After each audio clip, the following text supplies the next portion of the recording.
This podcast contains some magical adult language. Listener discretion is advised. And sorry, Mom. I'm going to Disney World. I'm going to... Whoa. You're Mickey Mouse, you're a rat. Rats, man. Besides, they're tourists. What do they know?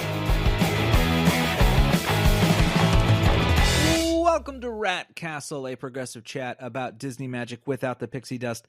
I am your Ratman, your Ratman Carruthers. That's who I am. I'm the Ratman. I'm Nathan Hartman. And with me today is the only man who is old enough to know who Ratman Carruthers is referencing, and that is Dave. Hello, Dave. Hey, Nathan. Hi, everybody. Hello, everybody. And Saara, welcome, Saara. Hello. And Victoria. Good to see you as well. Hello there. So that's the crew. Janine wasn't able to make it tonight, and y'all, I'm gonna be honest with you. We're gonna try something new. We've been here for a year now, and we are recording on a new system. And this new system could be a terrible idea. I don't know, and you're gonna find out with us, because I really don't know how this is gonna work. I really don't. Big things. I'm trying new things. You're gonna hear little theme songs for stuff. We're gonna try to plus it up, right? We've been here a year. You know, we've been on campus. We've sort of tried to make a name for ourselves. Now we really got to know who we are, right? So we got to plus it up. You know, we got to really she's all that it. So we're going to take off our glasses and spin our hair around. And that's the new show. Or it's going to, I think I should just shut up and let's get moving with the news. So here's the news.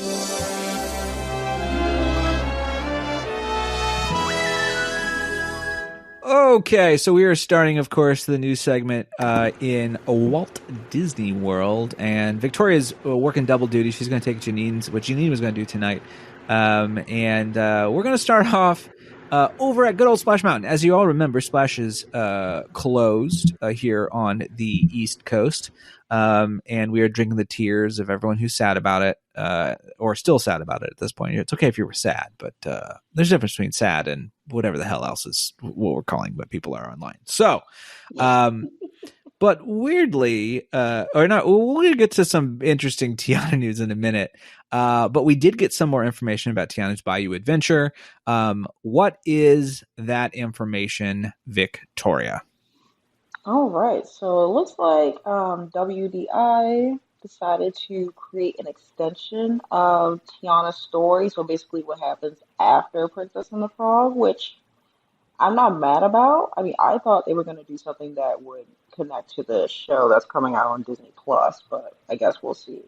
So basically, I'm just going to paraphrase what's in the Disney Parks blog article, but essentially they mentioned that within the attraction queue, guests are going to be able to see how Tiana has continued to grow her business with a side hustle that's an employee-owned cooperative called Tiana's Foods. They even have at the header of the blog her actual Tiana's Foods logo, which I don't hate. So they basically describe... I thought you wanted to do it on your ass. Isn't that what you said? No, I said the hot sauce logo. Oh, the hot sauce. Okay. All right. Logo I wanted tattooed on my ass. Because Beyonce's bat is called hot sauce. True. I just want to reconnect it. Anyway, so Tiana purchased a salt mine in an area surrounding a large salt dome that it's operated from. Now, I don't know anything about Louisiana, but apparently that's a thing. So with the help of her mom, Naveen, Louie, and some owners, they revived the salt mine in the area, and they grow a bunch of veggies and herbs and spices for recipes. It's now a very much so growing enterprise, and everything in it has come to life. They have a boutique farm and a working and teaching kitchen. It sounds legit, and it just seems like basically they go on to reiterate the story that they gave us at D23 regarding the ride, which is like, they're looking for a special ingredient for the party that she's throwing during Mardi Gras for everyone who helped her. But yeah, they're still saying both attractions are going to open in 2024, even though the one in Disneyland has not closed yet.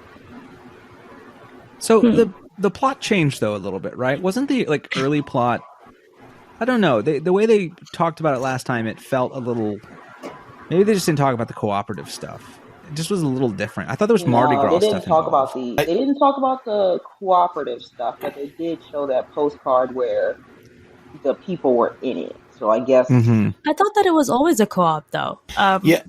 It not sounds really. like, to me, all of this stuff sounds like this is preamble. This is pre-show. That Yeah. we learn all this in the Yeah, this queue, is and that pre-show. the ride is getting ready for Mardi Gras celebration, right? Okay. Yeah. Yeah. I think this is That's just my- the 'cause- queue that we're getting. Yeah, because people were like making a big. They're like, "Oh, co-op, that's boring," and I was like, "Gang, you're not even gonna know about it if you don't like."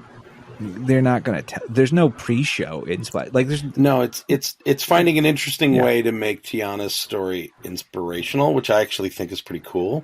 How Yeah. good. The fact that she's bringing in the community and teaching kids how to garden, like all that's gravy. That's just a nice seasoning, pun intended, on top of the main story of the ride, which is Tiana's making dinner for a party and you're all going to help. Like, that's all you need to know, really. yeah. Yeah. But can we talk for a second about? Oh, sorry. I was going to say don't No, it's look at fine. the comments on that blog, by the way. 'cause I Yeah, that's accidentally smart. scrolled. Don't look at the comments. Can we talk for a second though about Tiana's hustle adventure? Because this is like this poor girl. She's got a restaurant, and now she's got a co-op, and now she, like, girls working too hard. I'm concerned for Tiana. I feel like she's taking too much on. I'm So you worried. think Concerned for her. she has a concerning work-life balance? I'm concerned. I Well, mean, she's she's always been also a a princess. workaholic. She's also a princess. I'm just saying. True. There's a lot going on. That She And, likes to work. Yeah. Well, all the Might be best a to her, Virgo. as long as it's healthy. But speaking of Tiana, let's move on to some interesting news, I guess. We have two stories that are sort of semi-related. One is that there is at least one video, I don't know how long it lasted, there was a fairly light-skinned Tiana that caused some controversy. It looked like she was doing the meet and greet at Magic Kingdom. And at the same time, we'll just sort of connect these two. There was for sure some white person playing Black Panther on the Disney cruise, because you could see through the eye slots. And they were straight up, they very white, very, very, very white. They not to sort of categorize anybody, but I thought they looked a little bit Asian. Possibly For Black Panther? Possibly. Let's see. I don't know. I can But I kind would of say- see it. I mean, I Yeah. could see what you're saying. I think it's just a mask it might just be that's the like mask. covering most of their Well, I mean, face. as far as the Black Panther thing, I mean, what I was told is they have a special lens that fixes that. But even then, why is there a lens in the first place? Yeah. Why can't Usually you it's just get a black covered. person? I'm just saying, on Black History Month, On Black this is History what we're Month. doing. Like, how dare? Okay, it's kind of funny because I remember when the original Black Panther was being out in DCA, and I remember making a joke like damn near 3 or 4 years ago, saying, "Oh, I bet you there's going to be a white person under that one day. Watch." And the fact that this happened, Oh, like, Saara, you don't know. This happened with the OG male Black Panther as well. no, I'm sure, but Oh, I'm yeah. saying like the fact that there's like evidence, like it's just not me on a conspiracy train. Like Right. it is Not even real. if this is evidence. This isn't the first time that's happened. This is like the Yeah. third. Yeah. So But I think it's really bad with like characters that are non-black. So other like people like Pocahontas gets this pretty often. Mulan gets it pretty bad as well. And like other face characters, Jasmine too.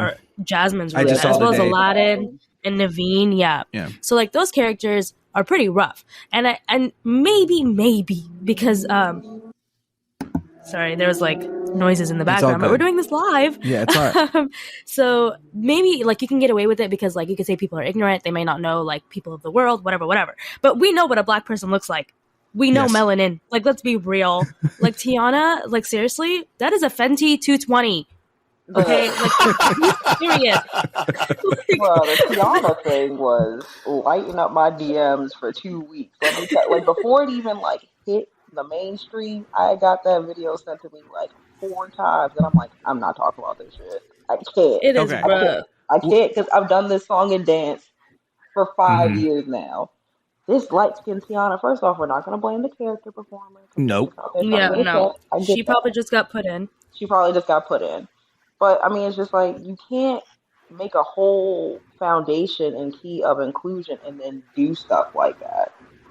Well, Yeah, there's two things going on here, and I think we need to kind of dissect the two stories. They're similar, but they're also very different, which is one is a total face character, and one in theory is a costume character, right? Yeah. That should theoretically go in the category of like Winnie the Pooh, right? Like it is a full bodied, like you can't see who's in it costume. Yeah, I mean, remember, Mickey is usually a very small girl. Like yes. 80 or 90% of the time. Yeah. And I think but Black Panther is you still shouldn't do it. But Black Panther is still a human being, right, inside of there. Yes. So, I mean, it's very easy to fix with that costume, though. If you look at what they do with Spider-Man, where you don't see his eyes at all, why can't this mask just have, silvery dark lenses where the eyes are, which isn't in the movie, but who cares? Well, it kind of is in the movie. Is it really? Is. Yeah, she covers her eyes in the movie. Yeah, but here's the thing: like, if you do not have a black person to play that character that day, don't put that character out. T'Challa out there, don't there are so many other characters that you could use that these mishaps are things that could easily be avoided, and I feel like that's what's very annoying about the situation is this could have been avoided. You're right. It's not like we know. This is a bad example, but it's not like we know the skeleton of Winnie the Pooh separate from the face of Winnie the Pooh, right? Like there's Black Panther, and then there's T'Challa. Like there isn't, as you said, an embodiment inside of that thing where we don't care who's in the other characters. Is there also something, and this is more towards the Tiana one, I'm just looking at it now. There's comments that is she asking if she's biracial, and does that count? I can't answer that. It feels like a hot mess for this white boy to talk about. So it feels terrible. I mean, I look at it. I mean, I look at her and go, "That's supposed to be Tiana." Like my first response is, it just doesn't look like Tiana. Like her.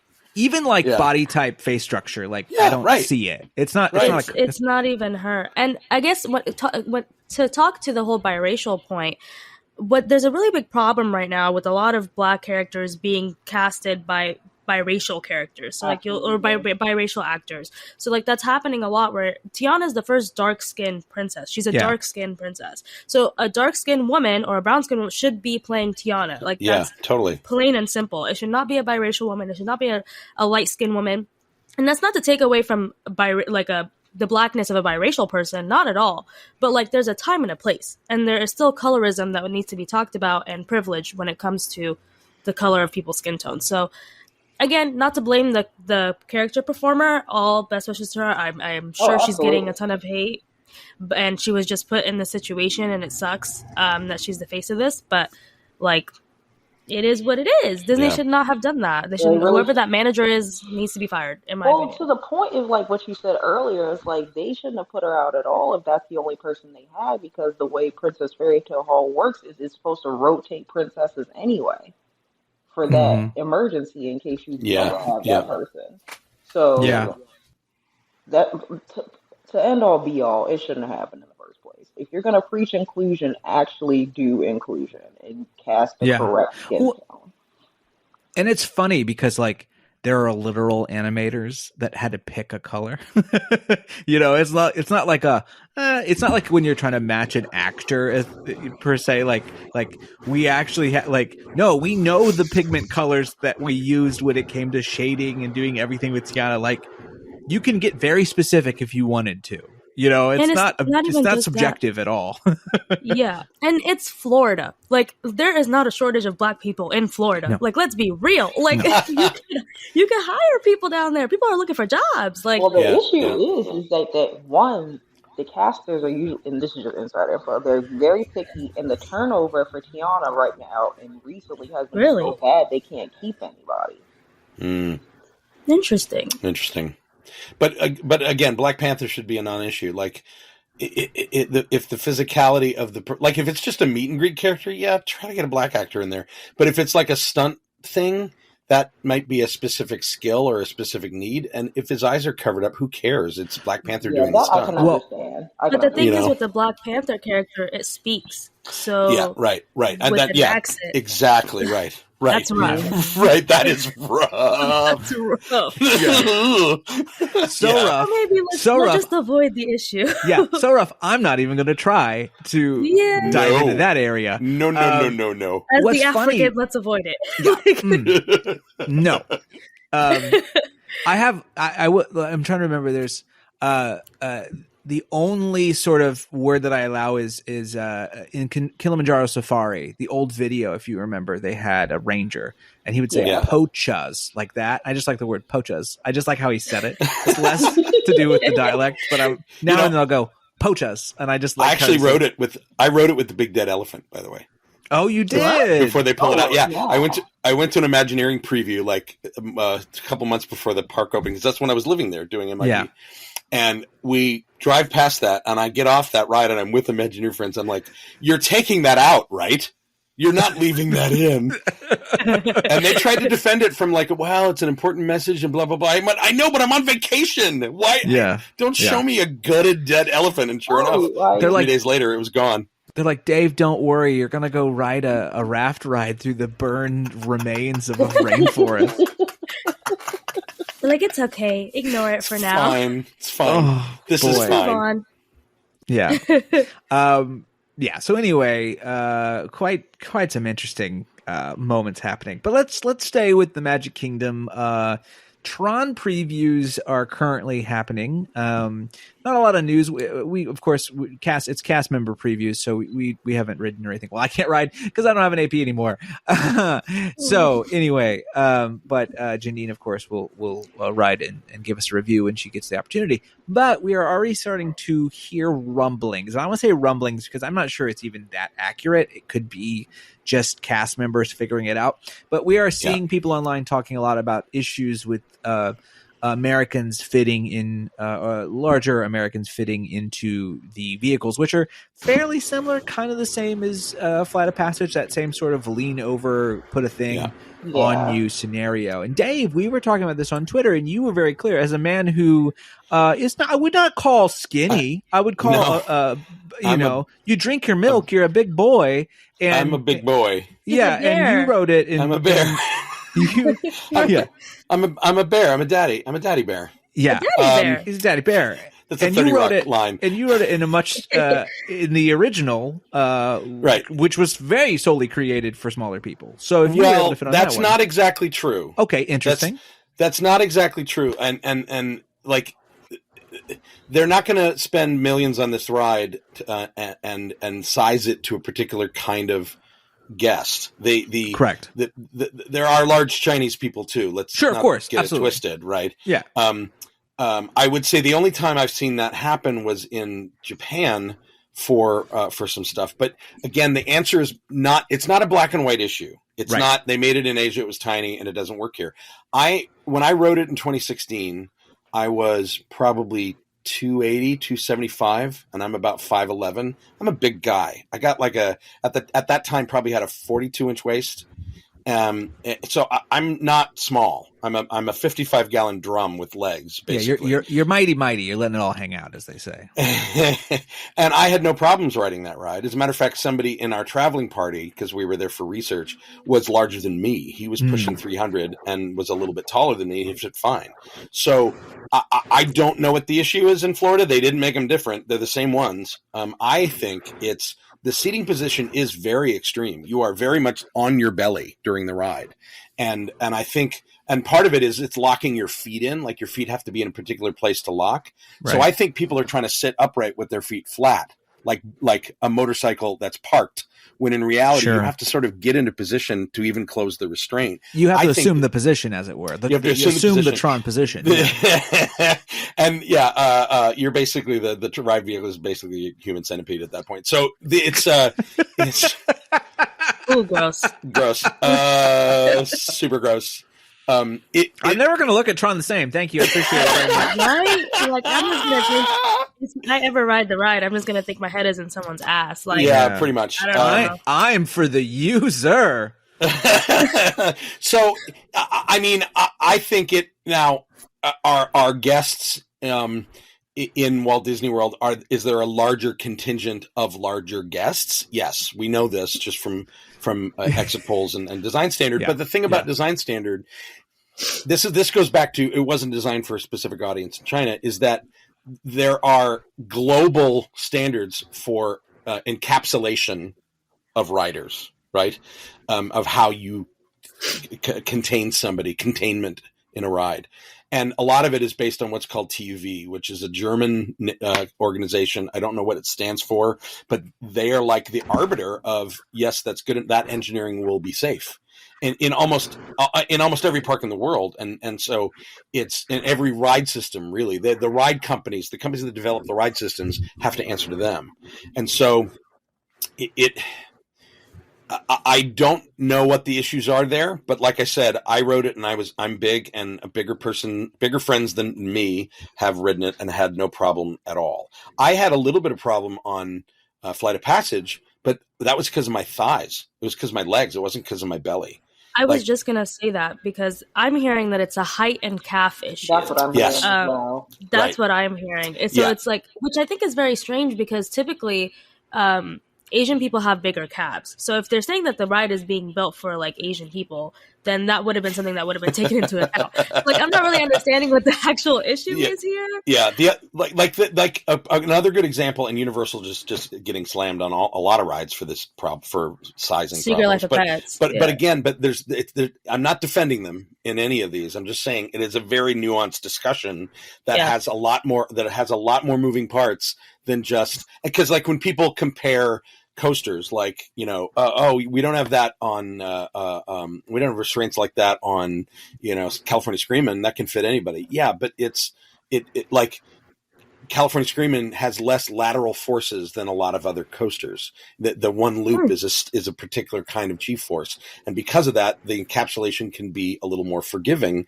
And there's so much going on here, guys. It's like I could talk for an hour on this issue alone. And as a person of size, I want to tell people, I hear you, but it's not, no one is deciding, let's not let fat people ride. Right. And a good example is I went on Potter, which is very restrictive, Forbidden Journey, which is extremely restrictive. And there was a point in my life where I did not fit it. And then I did, right?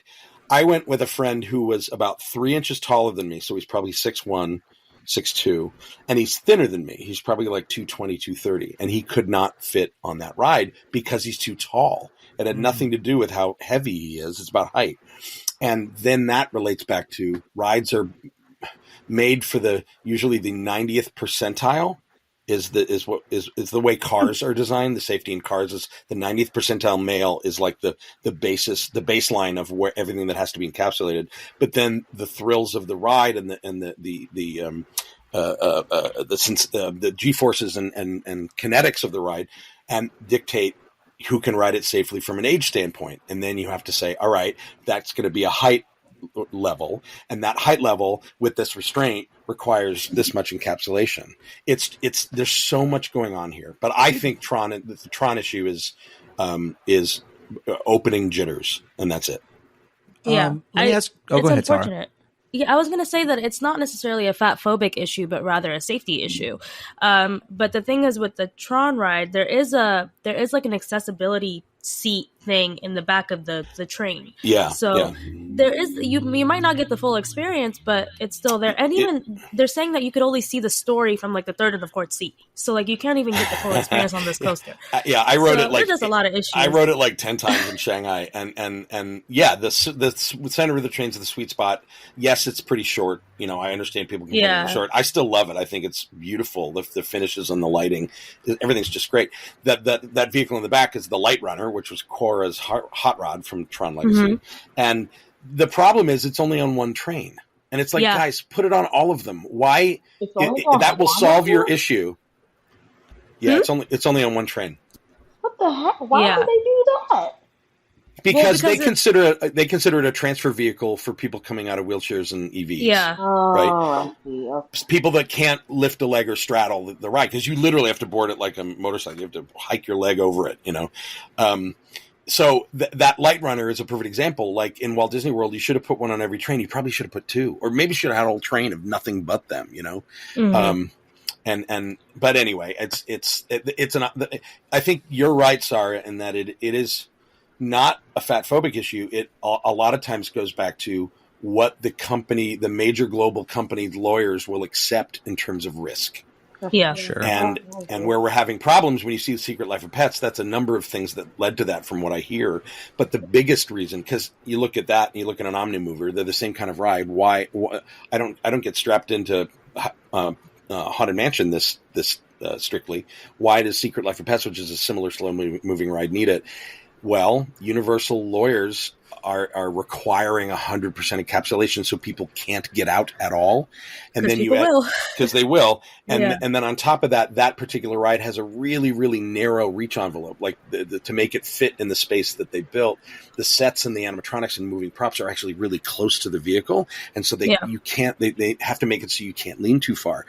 And then on top of that, it's based on the Yoshi ride vehicle, which was engineered for a Japanese audience, but it's very easy to adapt that for an American audience, and they haven't. So I don't know all of that for a fact. This is me as a sideliner looking at that issue. Yeah.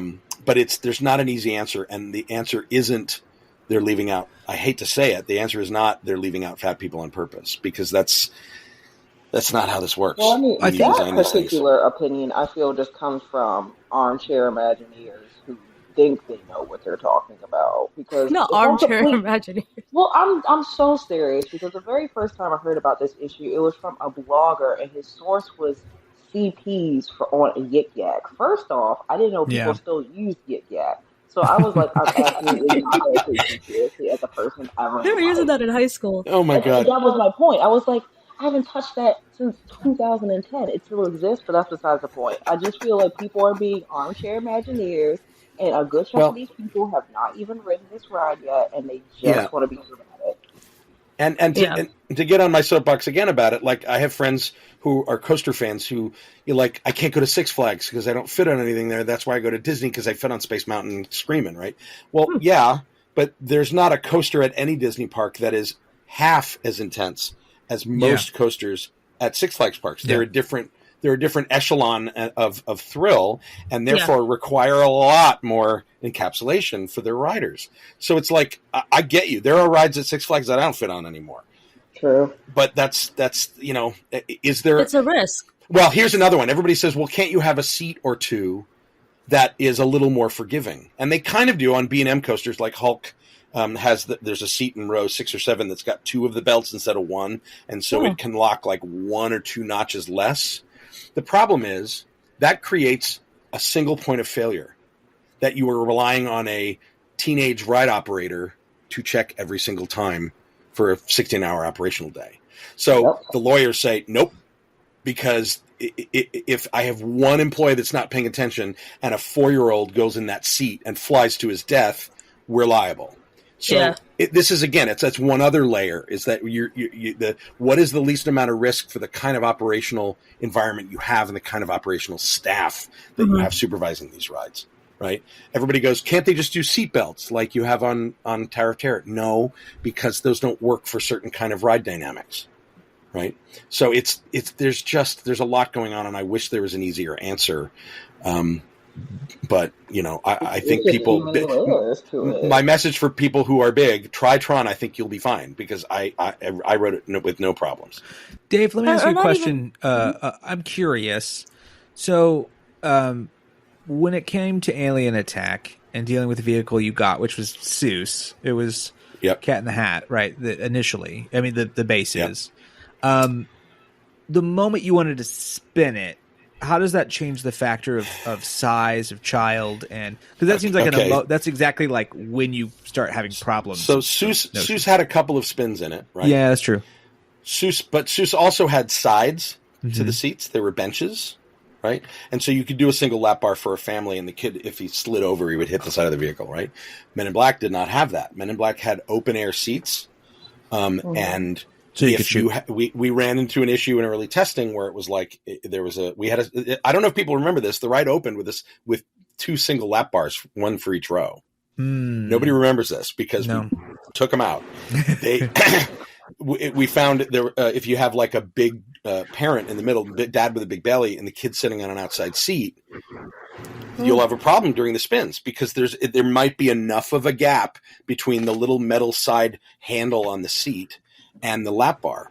And so that can't be fixed. People will say, "Oh, we'll just load the kid in the center." Are you going to make sure that every ride vehicle, some teenage operator misses one of them and a kid flies out? Again, a risk issue. So for the first couple of months of that ride's operation, it had seatbelts, and that's the load times were really slow, and they weren't like seatbelts that were monitored like Tower of Terror or Star Tours. They were just belts that we put in, and then slowly but surely they changed the lap bars to the same ones that are on ET, where it's one for each seat. But there's that ride. The other big issue with that ride was not just that it didn't have the sides, but A, we were going to spin a lot more than Seuss and a lot faster, and B, when your hands are on your gun, you're not holding on to a oh shit bar, as we call it. Yeah. Like you're not holding on to the ride vehicle or your seat, and so you're a rag doll. So we have to make sure you're completely encapsulated. So that's how we led to on that one. Interesting. Interesting. Well, let's continue with let's talk. I'm trying to find a transition here. There's no good transition.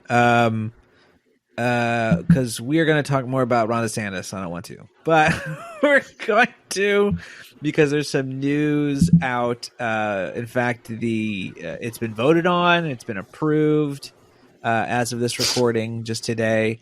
Victoria, can you run us through what's occurred in the last couple? I guess it's kind of all been this week, but it both solidifies some things for the Florida government, but it also doesn't mean very much at the same time, weirdly.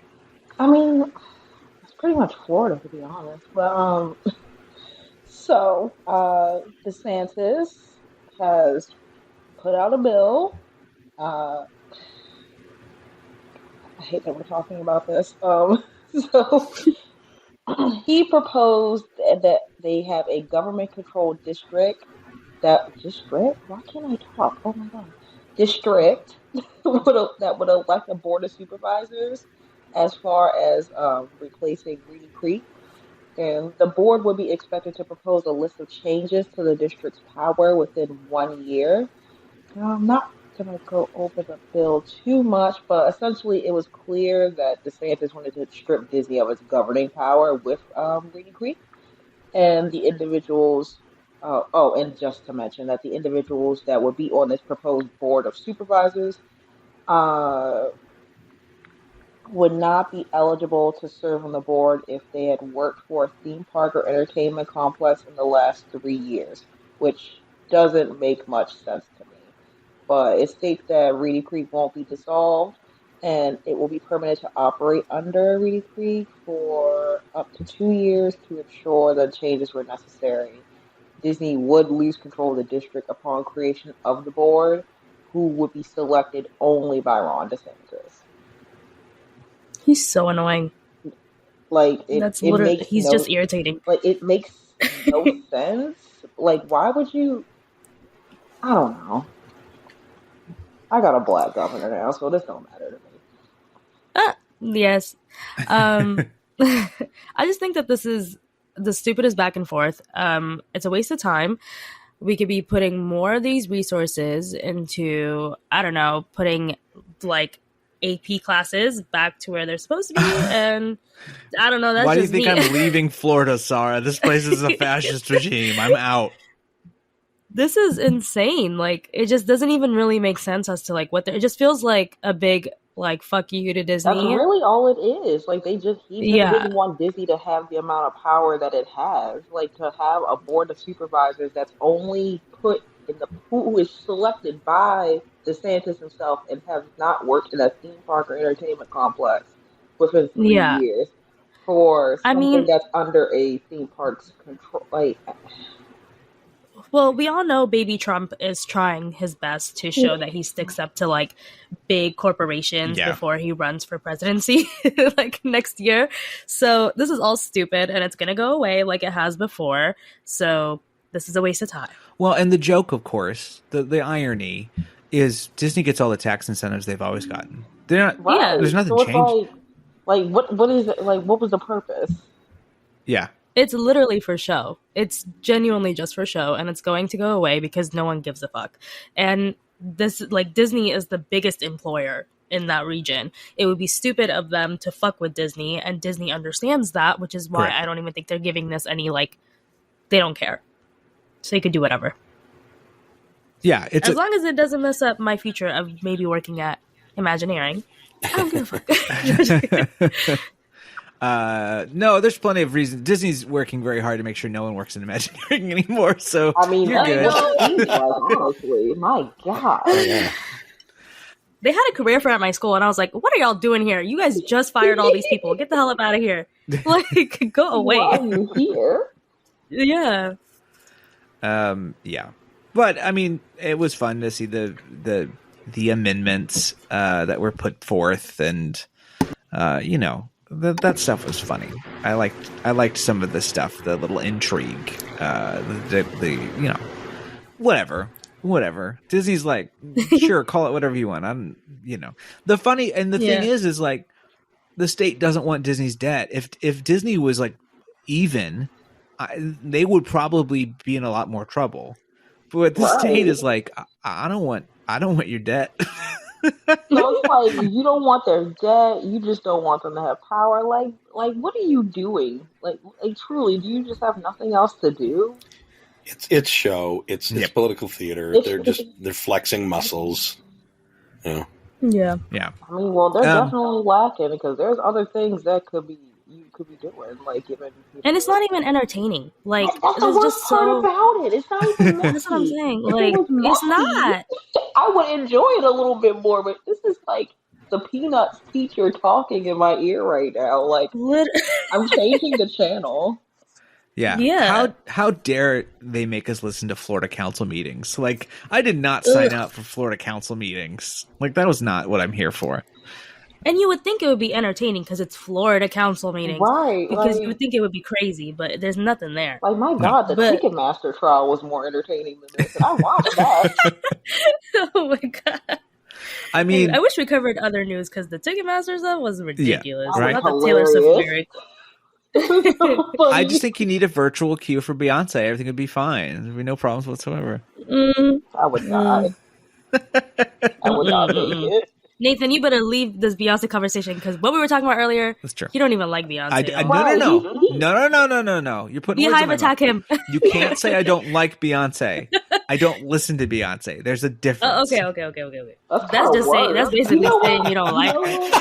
He wasn't safe though, because as long as he doesn't say she's overrated, he's good. True. I'm fine. Like any music I respect her as an artist. There are things 100%.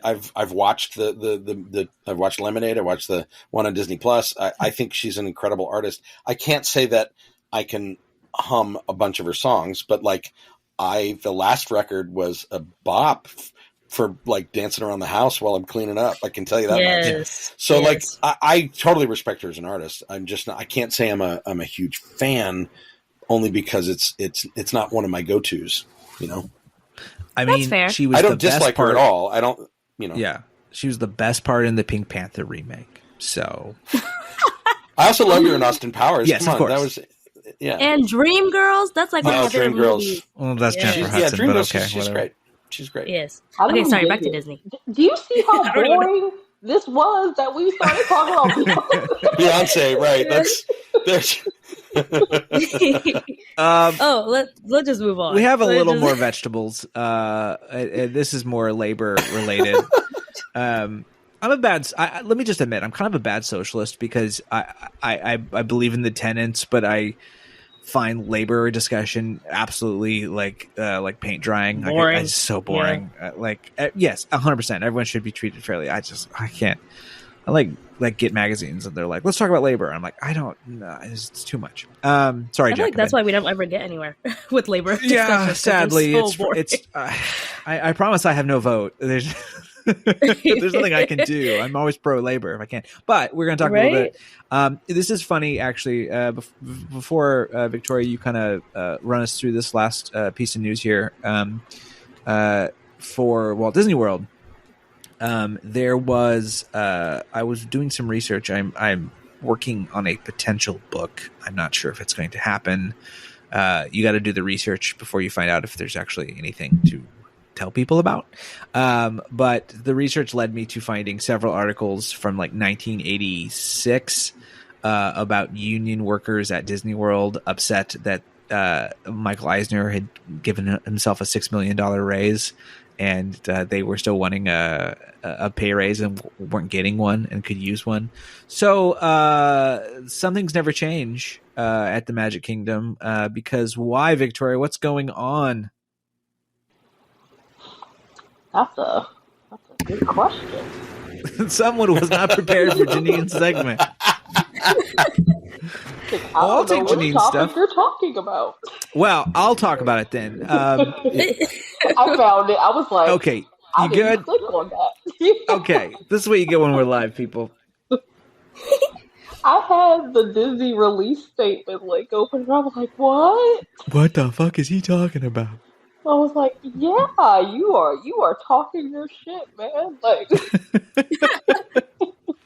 I promise. I think we're all sober. Yes, I think nope, so. 100%. We're just I'm live. always drinking Gatorade. Okay. So I've been talking about this for a while because nobody else want to talk about it. They want to talk about Disney sequels. So Disney has been in contract negotiations with the union for a while now. It represents like over 45,000 cast members, and they help with their benefits and their wage increases.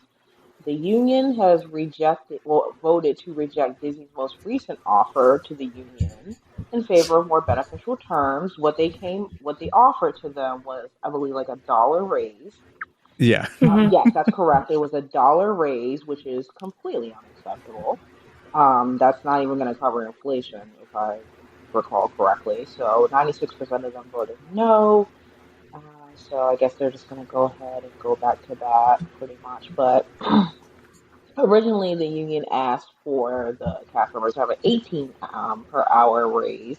Now, like, they wanted to eventually get to $20, which is fair because you have, cast members that are homeless, living in their cars, they are food and home insecure, and they don't really get many benefits. So, and And Orlando housing is horrible. Yeah, they're in a cost of living crisis right now. So it's Florida's not good for that. Like, eggs are $12.95. Okay, eggs are $12 at the grocery Sarah, store. I've never seen it. What store you going to? I've never seen $12 eggs. I've only $12 seen eggs. I have seen it, y'all. I have seen it. If you go to Costco, they're like a little cheaper right now, but they're all out at Costco, so you can't even get eggs anymore. Where are these $12 eggs that you and your Maybe 'cause it's Republican Orange. friends keep I live talking in Orange about, Sarah? County, okay? I don't know what's going on here. But it is $12 at the Ralph's, okay? If you want to. That's Orange County for you right there. It's Orange County. I Yeah, hate it here, yeah. y'all. I went to the grocery store yesterday and I wanted to throw up. Like, it was so bad. Like, it just should not be that expensive. But I'm an Aldi they're boy, getting so paid, like, all's good. oh, I've always wanted to go I there, love but Aldi. then Grocery outlet, too. I live next to one. I gotta go. Oh, my God, really? You need Yeah. to Oh, grocery outlet is great. I always want to go, but my partner's like, "What is that? Doesn't make sense. What is it, like day old grocery?" No. What does that mean? Like, It's great, Yeah. and the prices are amazing. Sorry, No, we just so we're went clear, detour the into- first one, yeah. we don't want to talk about DeSantis, so we talked about Beyonce. We don't want to talk about unions today, and so we're talking about grocery store Back chains to the of the union. West Coast. Back to the union. I'm sorry. I'm drinking a Celsius, so my brain is all over the place. She's But very excited. not sponsored. Not Not sponsored. sponsored. Okay. I don't know if it would I be. am not Florida. I did not get a paycheck from that. I thought that was a White Claw girl. No, Not a White Claw. No, it's a They do look like a white Celsius. Oh, claw, I see. It's a, I know. I get so scared drinking them while I'm driving because I'm like, oh, not the police. But anyways, so okay, I'm sorry. You're saying They are things that getting- are now in the court of record, just so we're clear. In the record. Yeah. Okay, I do not drink White Claws while driving. I drink Celsius. Which so, have no alcohol. no zero. They If it did, they just make you these jittery. taste very good. Yes, they make me very jittery. But back to what I was talking about. So cast members right now in Florida are getting paid what, like $15.75? Yeah, and they want an hour? 18. Yeah, Like, to and I start think it's right definitely now. well deserved. Right, To start. and then over the course of 5 years, I think And- they eventually get to there. These negotiations have been going on for what, like about 6 months or so Oh, God. now. I think almost a It's year. been a while, and it's just crazy because the parks are having the biggest revenue for the entire company, right? Mm-hmm. Well, I believe so because apparently, well, based on the earnings call yesterday, streaming is not doing well, which is why they have to do the layoffs that they're doing and cutting back Yeah. on park capital expenditure. But it just like I think 15.75 to be paying your cast members is like that's awful. Like it's not even that's nothing. That's not enough. And for them to be carrying signs that are saying that they can't buy formula, they can't buy diapers, and they can't afford rent, how can you have your cast members waiting on the rich of the rich because that's what you want now to enter your parks, but you're not even willing to pay them the wage of dealing with the bullshit. Like Yeah. we see it every single day. These cast members are having to deal with some of the weirdest and the craziest people Oh, for we're nothing. going to get to some of those later. We And got we him. will. We got him this week, folks. Yeah. We got 'em. And we got and like I used to be a cast member and I remember when we were getting paid like 11 and I remember when the bump was going up to 13 and then we hit 15 and all these different and those were that made working there so much better because it is a fucking hassle to work at Disneyland. It is a hassle to have to get to that park. Work To have is- oh my just to get to work. You would have to be there 2 hours early, get your costume, make sure that you're prepared, get to your location in time. It is a mission. So all that for $15 an hour is not even worth it. Like it's really not worth it to work there. And the exploitation of like the DCP, the Disney College Program, those people that are coming in damn near working for $11 a paycheck Oh, because yeah. they're getting money pulled out Girl, of let their me paychecks. tell you, that is free labor because all they do is they make you stay on their own housing, they take the rent out of your paycheck, and then they know the kids are so naive that all they're going to do is spend their paycheck on merchandise. Yeah, So they get because that your whole money back life is anyway. Disney at that point. Right. So it just if you're not a company that's treating your cast right, then that's not really a company that people are willing to support. So I think that Disney needs to get their shit together and start making sure that they're paying their cast members a bit more adequately. For I sure. guess that's kind Yeah. of what they're doing. Well, I mean, it seems like they're rallying up to get ready for a recession. So Yeah. You know what? Iger seems to be a weather vane, whatever he says at this point, because the man was like, I think I'm done. And then there was a pandemic. So, you know, whatever he wants to do, whatever Illuminati shit he knows. Okay, we'll follow you, rich man. I don't know. Right. I'll take him over what we had before. I'll say that much. Yeah. But at least the other one that we had wasn't necessarily a liar because Iger said he wasn't going to be firing people. So what's going on now? Yeah. He did say that. He did say that. I will say that much. At least, you know. So Iger's the type that will lie to you, like lie behind your, like lie to your face. Oh, but he was that and when then he was just- first and here smile. too. Yeah. Yeah, Like, That's true. He was always like that. He was talking Yeah. shit behind Shake Pack back. Mm-hmm. he's sassy. Shady. Is Iger a bit messy? Oh my God, he's so messy. That's why I bought his book. I still need to read that. It's great. good, girl. It's really good. Yeah. It's really like not like It's good. He's a good businessman. I will say that much. Oh, sure. He's a good businessman, but he's Yeah. messy.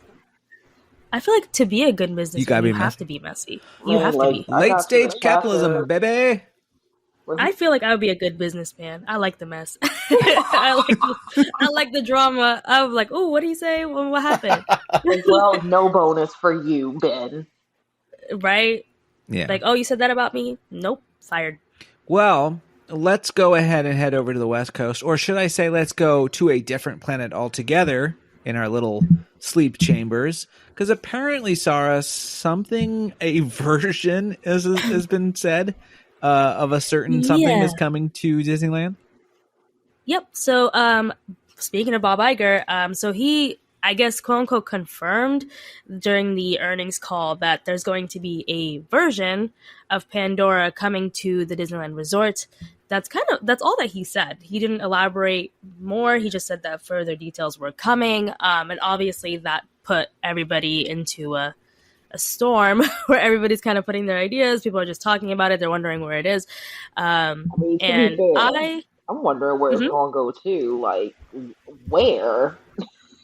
Well, Dave brought up a good point of the ESPN zone, and I think that would be pretty cool to have some sort of exhibit like that. Yeah, I think, I mean, The before we get into what I think it'll be, the funniest thing I saw was on Twitter. Somebody posted a video, and it was like somebody revealing something at Imagineering on stage or something, and they had comped over whatever the art reveal was, and it was a video of one of the Polynesian dancers from It's a Small World painted blue.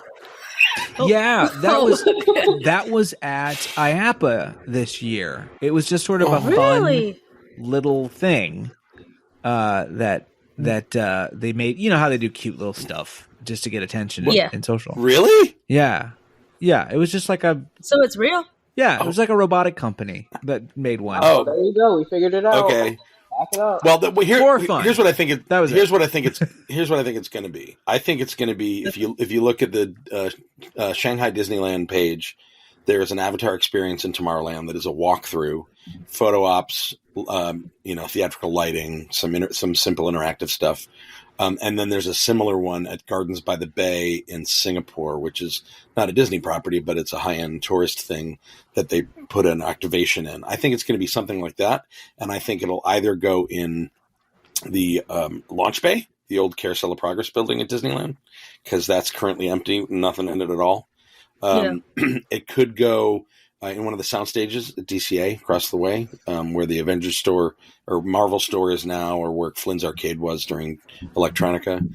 Or it could, as you mentioned, it can go in ESPN Zone because that's a big empty nothing. But, it depends on. I think it's going to be that. I don't think it's going to be a ride or a show or anything like that. Not yet. Tomorrowland seems do you like a remember weird fit. That's my only problem with Really? I think so. I mean, weirdly, maybe it's my brain, because weirdly now I see it more as a conservation themed concept than I do I can see that. sci-fi, even though it is sci-fi. But Well, I was thinking so you know how in the queue for a Flight of Passage, when you get to the lab, yeah, I was thinking that it was going to be a lab in Launch Bay. So you have all these different things you could put there. a floating avatar sleeping. Yeah, exactly. Or didn't they have a Banshee that they made? What was it for? That was That was the Gardens experience. That was not, but yes, it was in Singapore. yeah. Yeah, so maybe they could do something like that. But like you said, I don't know where that would go. I saw somebody else online thought maybe they're going to take the Moana water attraction that's going into Epcot and sort of adapt it into a Avatar milieu, maybe. Huh. Go where? Disney got no space, so I don't know where it's that backstage. Let me tell you, ain't no space back there. Right. It's scary walking through that. You feel like you're gonna fall through a pothole, it's not. There's no space. So, I mean, it's a cool idea. Well, it's still in the early stages, obviously, and hopefully we get some more information on that. But moving on to something that's already been built and is finally here, and I'm so excited. And I finally got to ride it after tears on the first day. Wow. And Victoria, you were there too, right? Victoria got to ride it. Yeah, I rode it Saturday. Girl, you were crazy because we went to Knott's that day and she was doing Knott's all day. And then from Knott's, she went straight to Disneyland and spent the entire time there and then got a super late return time for Runaway Railway. Girl, I was working. She was working. I was getting my She was working. Yeah. Yes, get the bag, get the coin. We can't say much, but Victoria's got some fun stories coming up that she can talk about. So. Yes. Oh shit! Yeah. It's been a long day. What did I do? There was a sole reason you're in California. What cool things have I done? I don't know. Yeah.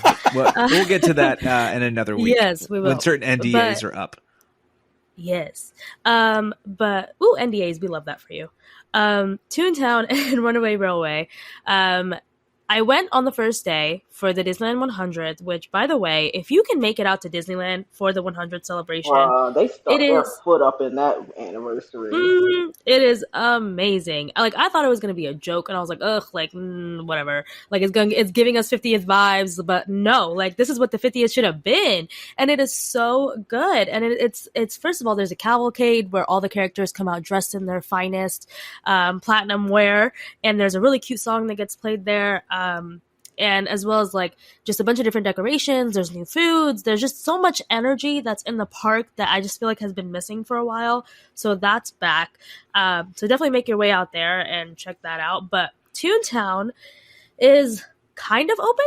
Not really. Half of it is open because I Runaway would say Railway. like 20% of it. Yeah, about like 20, 25, about that is open.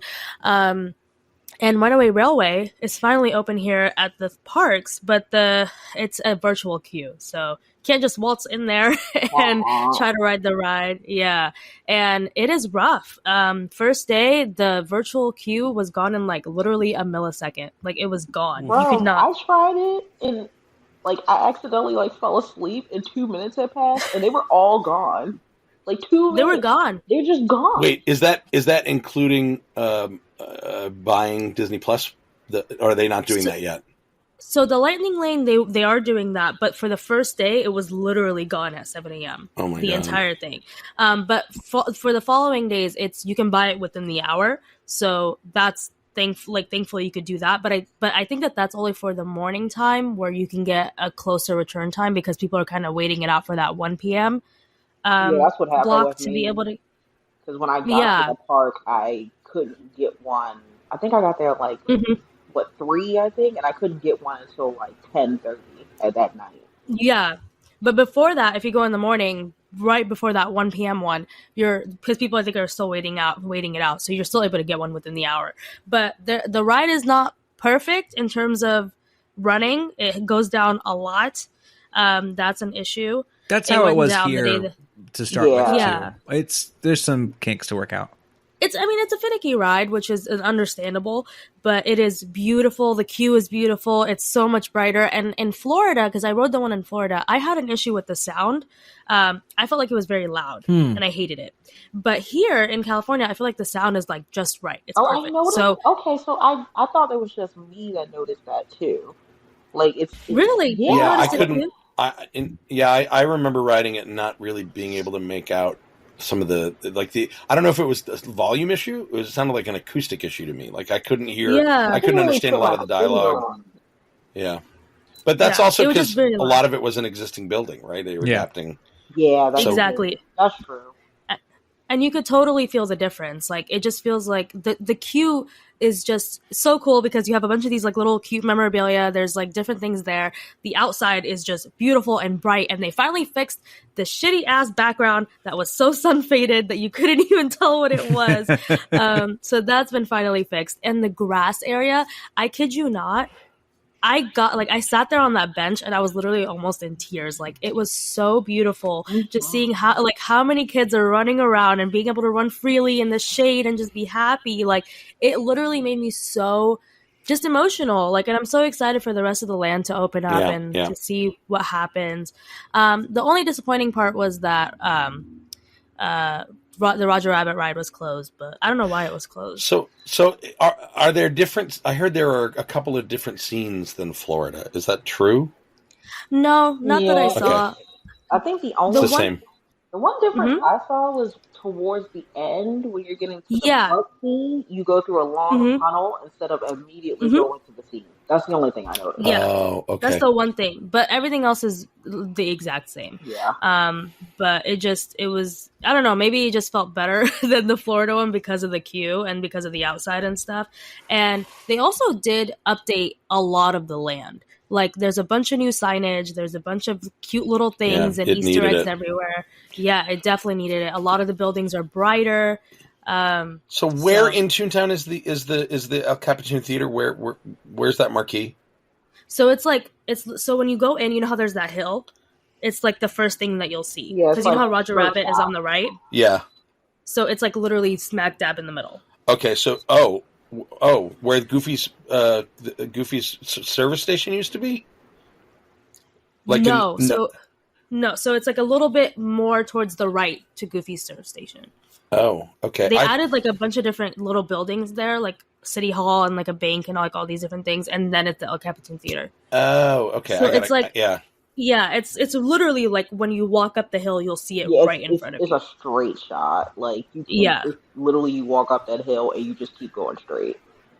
but it's thought it not was- something that you'll see right away, which is I think really cool because it kind of like has a big reveal.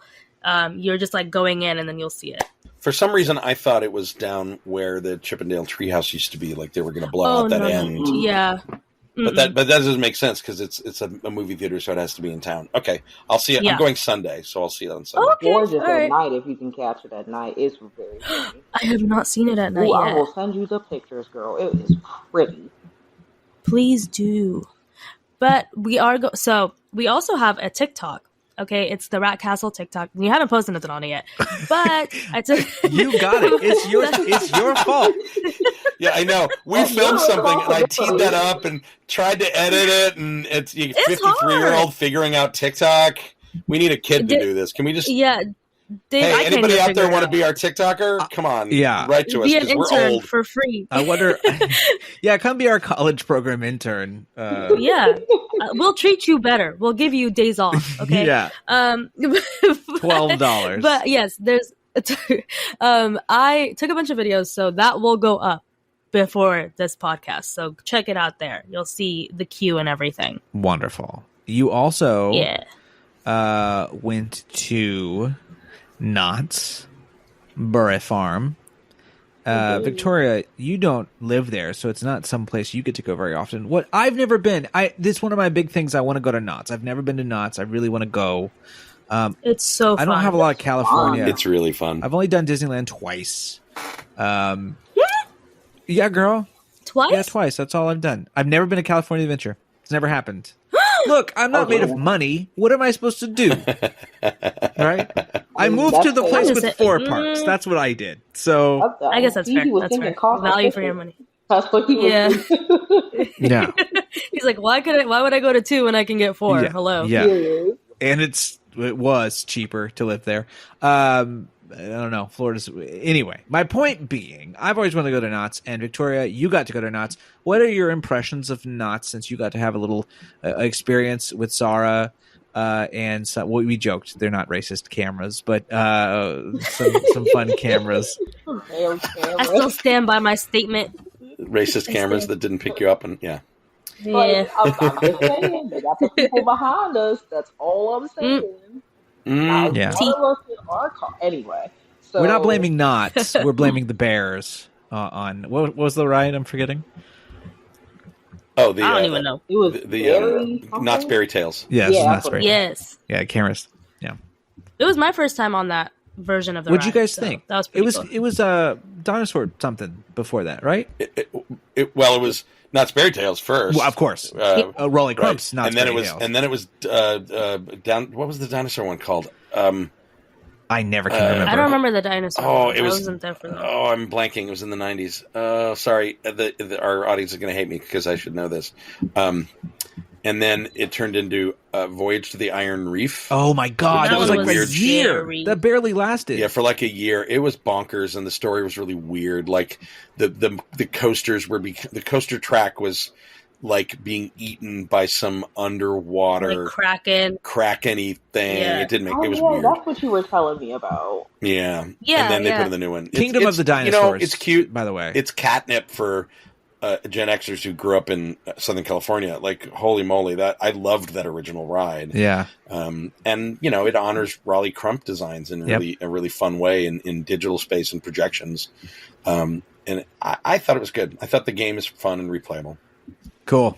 It's very good. The 3D is just a little off. Yeah. But Yeah, that's a maintenance that's just issue. it is what it is. They're yeah, trying- I mean, it's always been that way. So it's Yeah, fine. and you know, Cedar Fair had abandoned a lot of dark rides for many years. Now they're slowly starting to do them again. So I commend them for Which is for awesome. putting this back in, you know, and reviving a park brand again Yeah. that was dead for 25 years. You know, Victoria, But the favorite thing queue you is ate? really cool. the what? I asked Victoria The her queue. favorite thing she ate. Oh yeah, go ahead, Victoria. The favorite thing I ate. Oh, so we tried. Sarah didn't, but I did. I tried the Mexican street corn, bacon pizza, and it was good. Like, I didn't expect it to be good. I was just like shooting in the dark there. Like, but no, it was really good. They gave a lot of sauce that I don't think they were supposed to. Like my other Yeah, class, it was like drops of they were sauce like on the plop. pizza. It was like lunch lady plop on there. My friend didn't Yeah. like it, but I didn't hate it. Like I just think the food overall is a little bit overpriced. Very, Like, very because if overpriced. I had paid for that meal, Knott's actually comped the whole visit, but if I had paid for that meal, it was like how much was the star? Like 14, It 16? was like it was $16 for a slice of pizza, Yeah, which is crazy. that's But fairly but the merch comparable. was cheap. Not I don't well comparing it to like Disneyland. Disneyland food is cheap. Oh, Like, that's it it. is. Epcot. I It- mean, But, Epcot's like $13 for a pizza at Yeah. Really, Connections Cafe. Yeah. So Yeah. that's crazy. it's good pizza though. Are they doing a particular food festival at NOS right now? Is it? Oh yes, so we Or- were there to celebrate the peanut celebration. Oh, peanuts. So Right. The they- peanut like, celebration. It's so much fun. The what? It I'm was sorry. so fun. Oh, The pe- peanuts. The peanut peanuts celebration. I'm sorry. I'm having trouble hearing. Peanuts. Oh, peanuts. Okay. Yeah.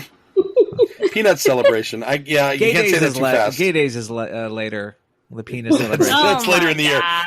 But I thought it was like, I mean, honestly, we didn't even really do any rides besides like fairy tales and the trains because there was so much like entertainment like that they had. So It has a lot of entertainment. The park is a really great vibe, and Mhm. it is and that is returned after a couple of decades there when they were focusing just on coasters and things. But I love walking around that park. That to me is equal to Disneyland now in terms of I can just go and eat and have a drink and not really ride anything because there's so much going on. agree. Like, But think I've said that to I've said Hmm? that to people, and they're like, and they don't agree. But the people that don't are people that didn't grow up with Knott's or don't live locally. Because the difference is, it is not a destination park like Disneyland. it's So not, if you're Disneyland, if you're a 1 or 2 or 3 time a year Disneyland person, Knott's is not gonna hit the same.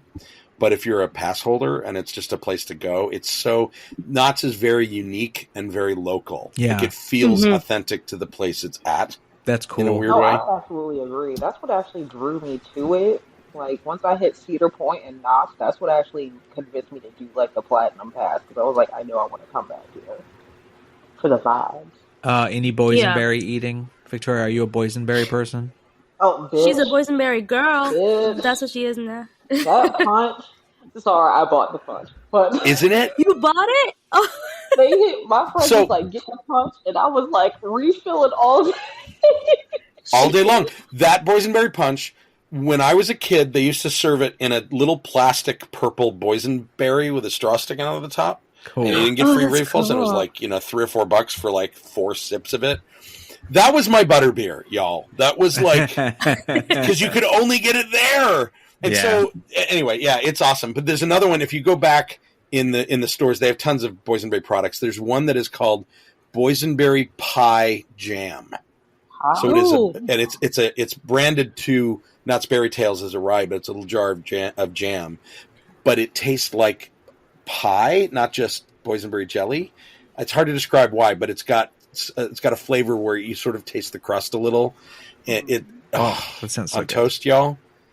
I bought 4 of them when I was there last time and put them in the pantry because we go through them so fast. They're so good. Really? I'm gonna try that. And there's so the peanuts thing is their first, and then later this spring they have the boysenberry festival, which is I was telling her to come back for that. You It gotta was come back for so that. Good. Yeah. all the food items. Like they do a boysenberry barbecue sauce, boysenberry ribs. Like it's all really. Have really you tried good. the boysenberry steak? I was telling her about that. Yeah, I it's heard good. it. Someone else told me about that when I mentioned that you had told me, and they were like, "Bitch, that's like It's so it's good. not nasty. It sounds nasty, but No, And It's they're- so and their good. cocktail and drink game is really good and strong there. So it's a gem, that park. It really is. They're definitely stepping it up from the last couple of years. Like it has For gotten sure. so much better and so much cleaner and vibrant. Like we noticed that there was a lot of buildings that just seemed a lot more vibrant. So it seems like they're kind of just going for it and trying to make the park a little bit better. So I'm excited That's to awesome. see what comes out of it for the next Yeah, it's decade. great. I think it'll go somewhere great. yeah, Well, I had a good time. You mentioned Yeah, we had a great time. How you mentioned how the merch at Knott's is cheap. Let's talk about not cheap merch, which is the Disney 100 Eras collection. Dave, would you like to tell us about the Disney 100 Eras collection? And y'all, is there anything in that collection, once Dave talks about it, that you would like to get? Dave, what do you got here? I mean, I already bought a good chunk of it. I know. So the Eras collection is like a bunch of stuff that is a lot of it is themed to like early days of the studio. It's got this sort of vintage 1920s vibe. A lot of it looks like it came out of the old Hyperion studio before they moved to the Burbank location. It's that vibe, right?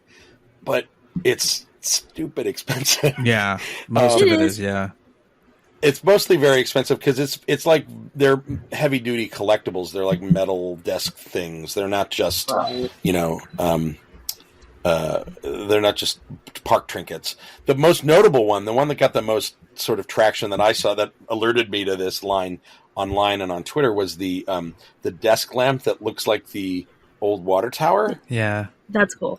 It's massive. Have you seen how big it is? I've seen pictures of people posting it. It's way bigger than. It's way bigger. I thought it was this tiny little thing for your desk, but no. It is a full-on lamp, and it's $100. I get why it's 100 though. Yeah, it's massive. It's like it will light your house. It's a lamp. That's the thing. I don't think it's gonna light very much.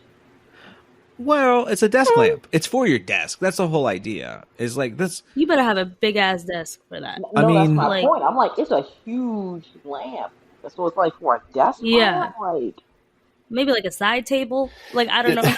But there's like bookends that look like Mickey's boots that are like $60. There's like the cufflinks, pencil cups, and little things for your desk that look like animator supplies from the 20s. That are all in the range of like $20 to $40. So it's this is not a kid's line. This is for olds.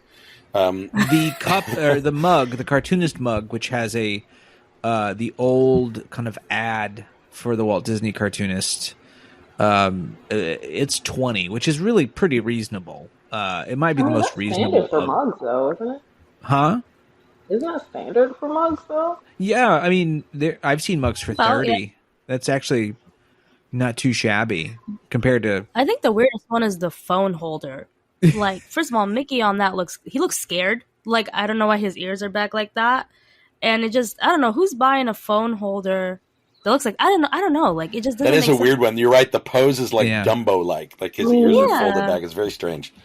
It is. But it's cute. Like, I didn't know it was a phone holder when I saw it in person. I thought it was just a statue. It's cool though. So where are they selling all of these in the parks? And so you can find them on Main Street and then on Buena Vista as well. Yeah, so like it the fits first in Buena stores Vista. that you'll see. Yeah, I don't know. It does. I think if they're here at all. I don't know. I've not seen them. No, not that I. Oh my god, the little typewriter. Yeah, it's cute. I love it. I think it's such a cool collection. Like, it was funny when we went into the Emporium. I was talking with my partner, and I was like, "Oh my god, this is such a good collection!"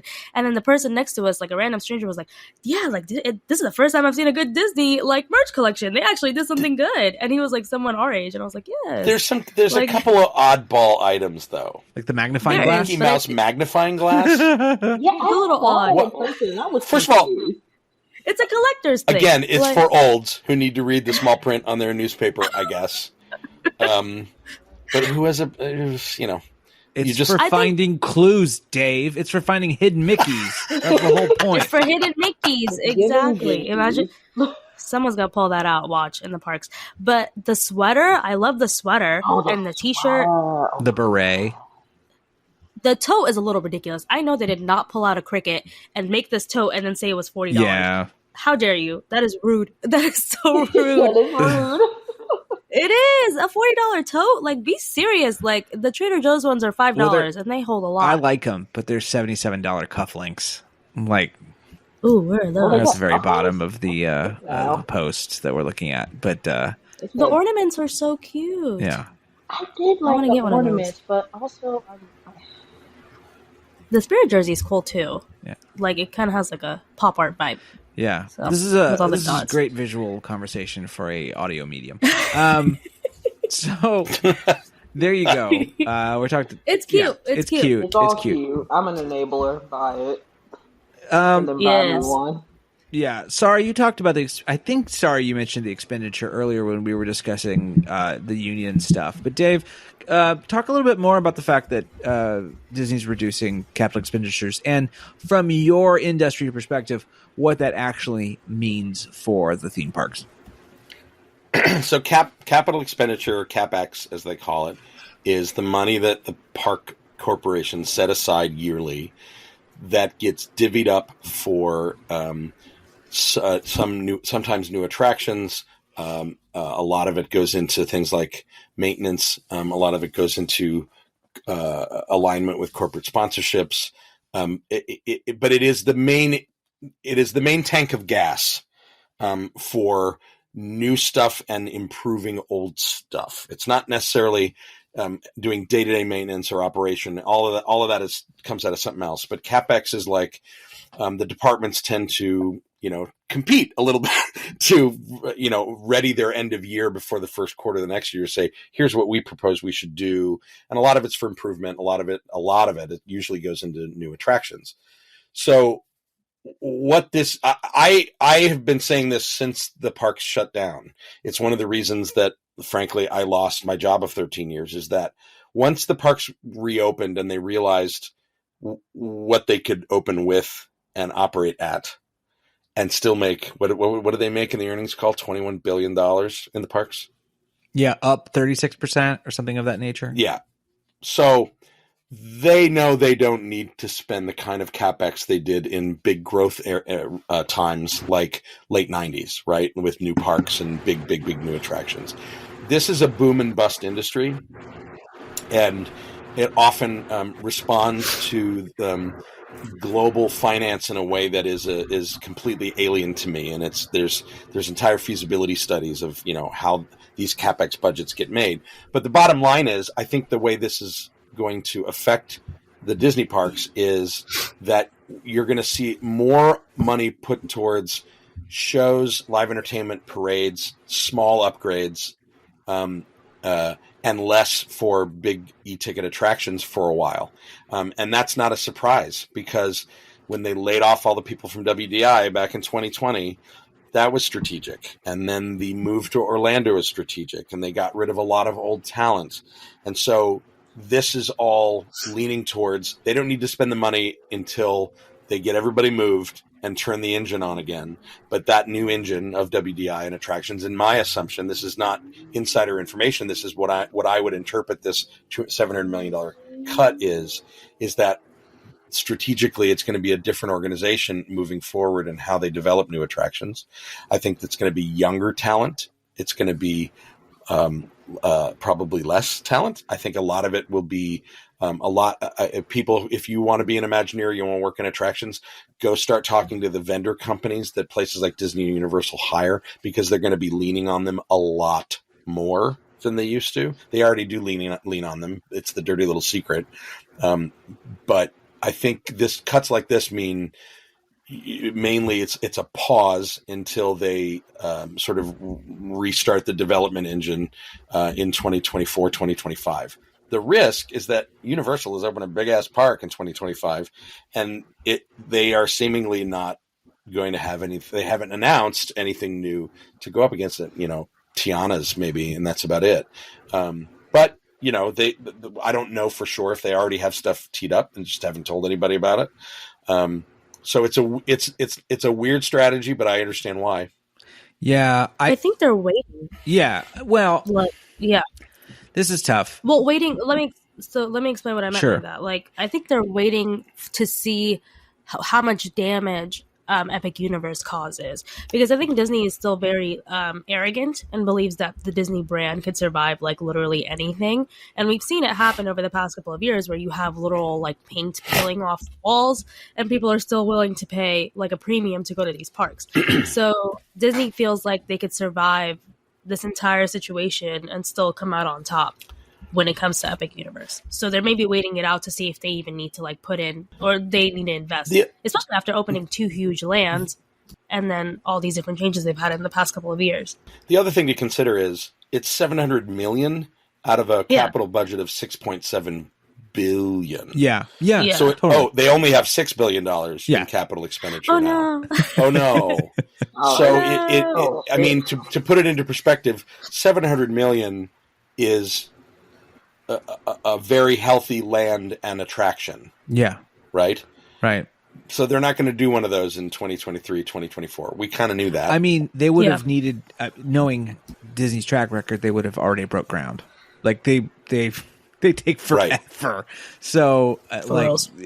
especially because there's a bit of a construction crisis, or there was for a while here in Florida, and Universal sucked everybody up. So they And when the parks are up 36% without any of that new stuff, they can ride on that for a couple of years. That's where this came from. They looked at it and went, we're going to be fine. Even with Epic Universe, we're fine. They're not going to have the growth that they've had in the last. They're not going to go up 36%, but if they stay over 20, they're fine. Well, if it dips below 20% growth, that's I mean, probably they a got problem. Cosmic, and then they got that Moana thing, and then Tron is about to open up. So they got They have a enough lot. to ride until Tiana, and then once Tiana rides, they can ride that for a little bit. But I even guess. then, does a theme park need to open something new every year in order for it to be successful? I No. don't think so. Not necessarily, and not when you're talking, necessarily. especially the Florida parks, when you're talking Epcot in particular, as an example, Yeah. people are like, "Oh, there's all these plots of land that aren't developed." Yeah, Epcot doesn't need it. Like, I know you think it needs another couple of e-tickets, but from a capacity standpoint, when you look at the amount of people that go through and how many people the machine of the park has to process, that's why Cosmic Rewind replaced a ride and didn't add new capacity, because they didn't have to. It's why they haven't built a new country pavilion in forever, because they don't need to. Dave, from Yeah. an industry, People are still going to show yeah, up. Dave, from an industry standpoint, how long, when you think of cycling in new guests, how long is a ride new? I would imagine 5 to 10 years before it's Easy 5. Yeah. At least 5. Because it's very easy for us to look at it. All these people, we go to parks all the time, and super fans who are like a year later going, that ride's old. Most people's vacation to the Vacation Kingdom in Florida is once a lifetime. I mean, I hate to true. reveal At that. these prices? But a lot of people, it's not a yearly thing at all. So, to your point, Nathan, you haven't been to Disney parks since like the early aughts, late 90s here in California? I went when I was doing an internship in LA, which was my junior year of college, and then I did it while I was in residency for my master's for a couple weeks. Oh, so cool. Not super long ago, but long enough. I think it's been close to a decade, a little less. Right, and there you were bolstered by having to be here for other things as well. So, like, people paying a lot of money for their family to go someplace. Yes, there are families who do DVC. They got plenty of that. There are people who on the East Coast who live up north who always come down to Florida and spend every family vacation down there.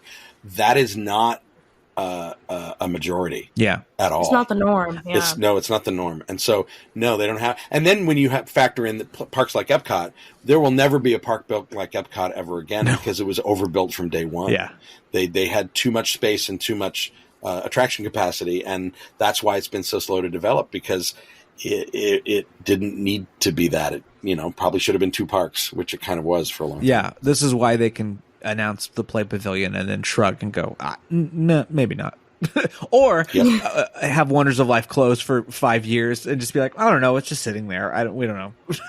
They don't need it. Like, we'll get to it when we get Now, to it. the one thing I want to say about this, though, what I think is interesting is when I sort of look at, we were talking about how long the period of time we can consider something new and that kind of thing. I think Disney's their other strategy here is that Universal is going to be, or guest Universal are going to be poaching Universal. So they're not going to go to Universal Studios Islands of Adventure. They're going to go to Epic Universe, or they're going to do 2 days instead of 3, but they're always going to come and do Magic Kingdom, right? That's their hope. Their hope is like, they're not taking away from the Disney park experience. They're just maybe adding or switching a park for a day at Universal, which is, it's a strategy. I don't know if it's going to. I think we're going to be surprised in the sense of like we're going to be like, oh yeah, Epic's going to ruin Disney for like really kick him in the ass and really kind of heat up the Cold War.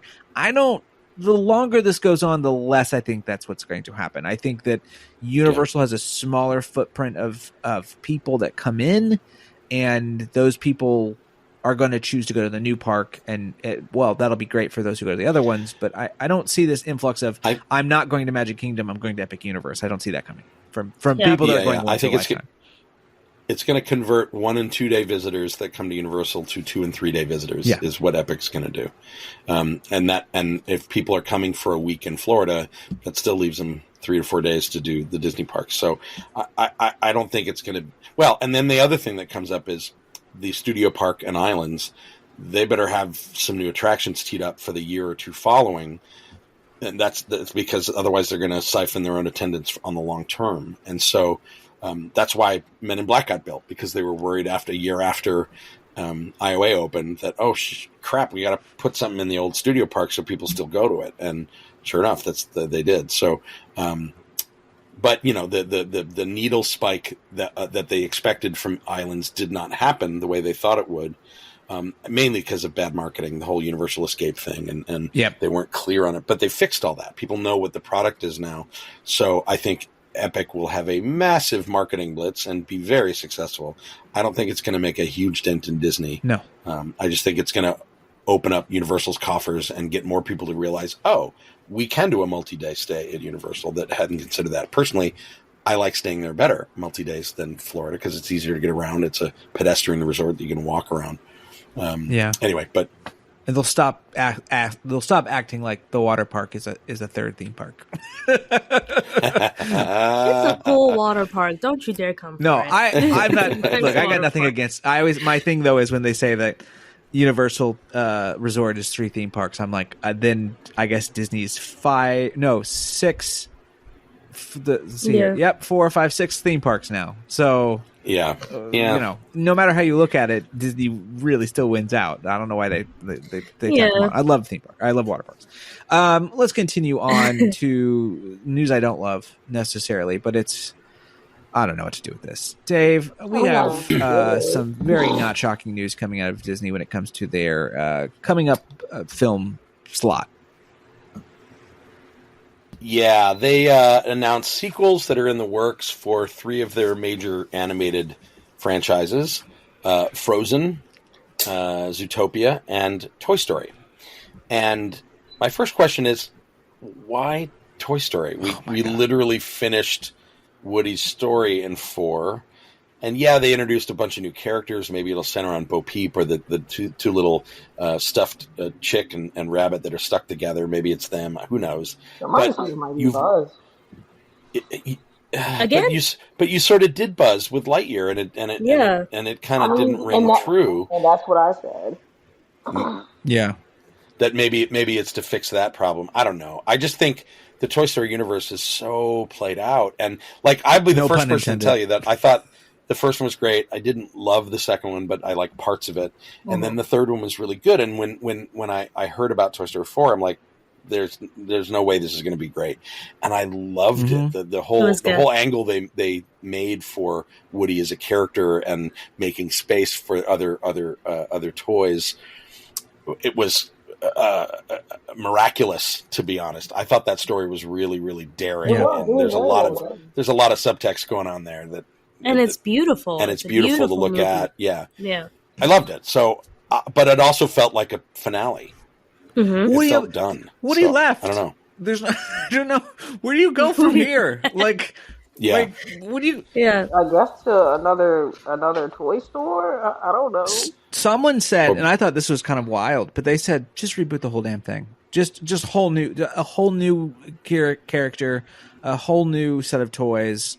There's nothing that, as much as we think of Toy Story as being Woody and Buzz, that the world concept of having toys still can be predominantly whatever it wants to be. Well, it could be a TV show. Sure. I would rather it be a show, because I don't know if there is a Pixar TV show out Forky there. asked a question, technically. Well, Those they were did shorts. the shorts. Forky Asked a Question, The Doug shorts, Days. but like an actual TV, like a kids show that's centered around Toy Story, like the other toys, I can understand that. But a whole movie, like we're tired, like we really are. Yeah. Like I mean, I'm, are the kids not tired? That's the real question, because I guess that's the demographic they're shooting for.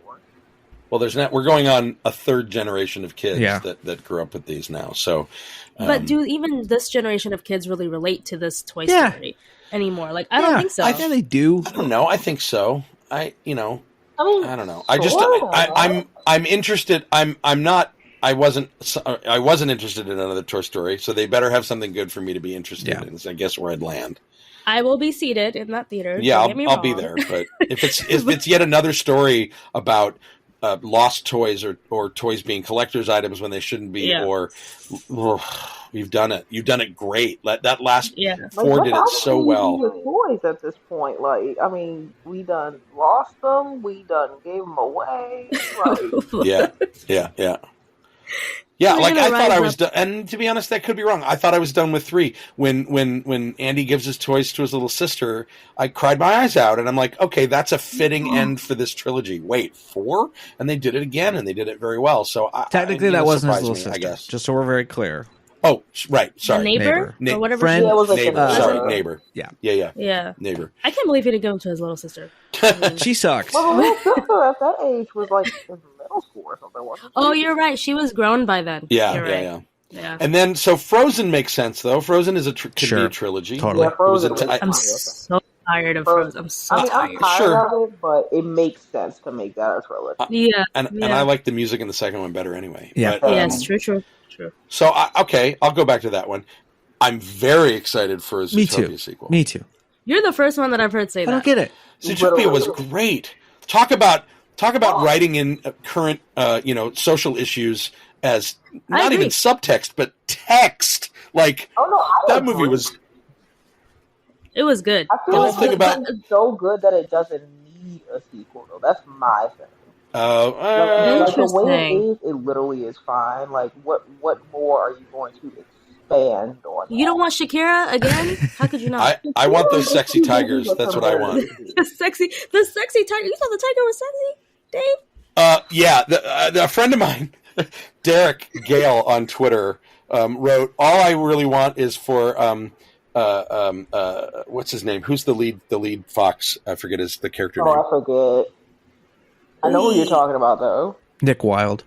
Is it? Nick Wilde, thank you. Like, Yes. Nick Wilde leaves town and joins the troop of sexy underwear wearing tigers, and like he wrote this very funny tweet that sort of trailed off. And wait, what was I talking about? But it was focusing on the dancing tigers, and I'm like, yeah, I'd watch this. Like, I'd watch a domestic comedy with the 2 sexy tigers as a couple. Yeah.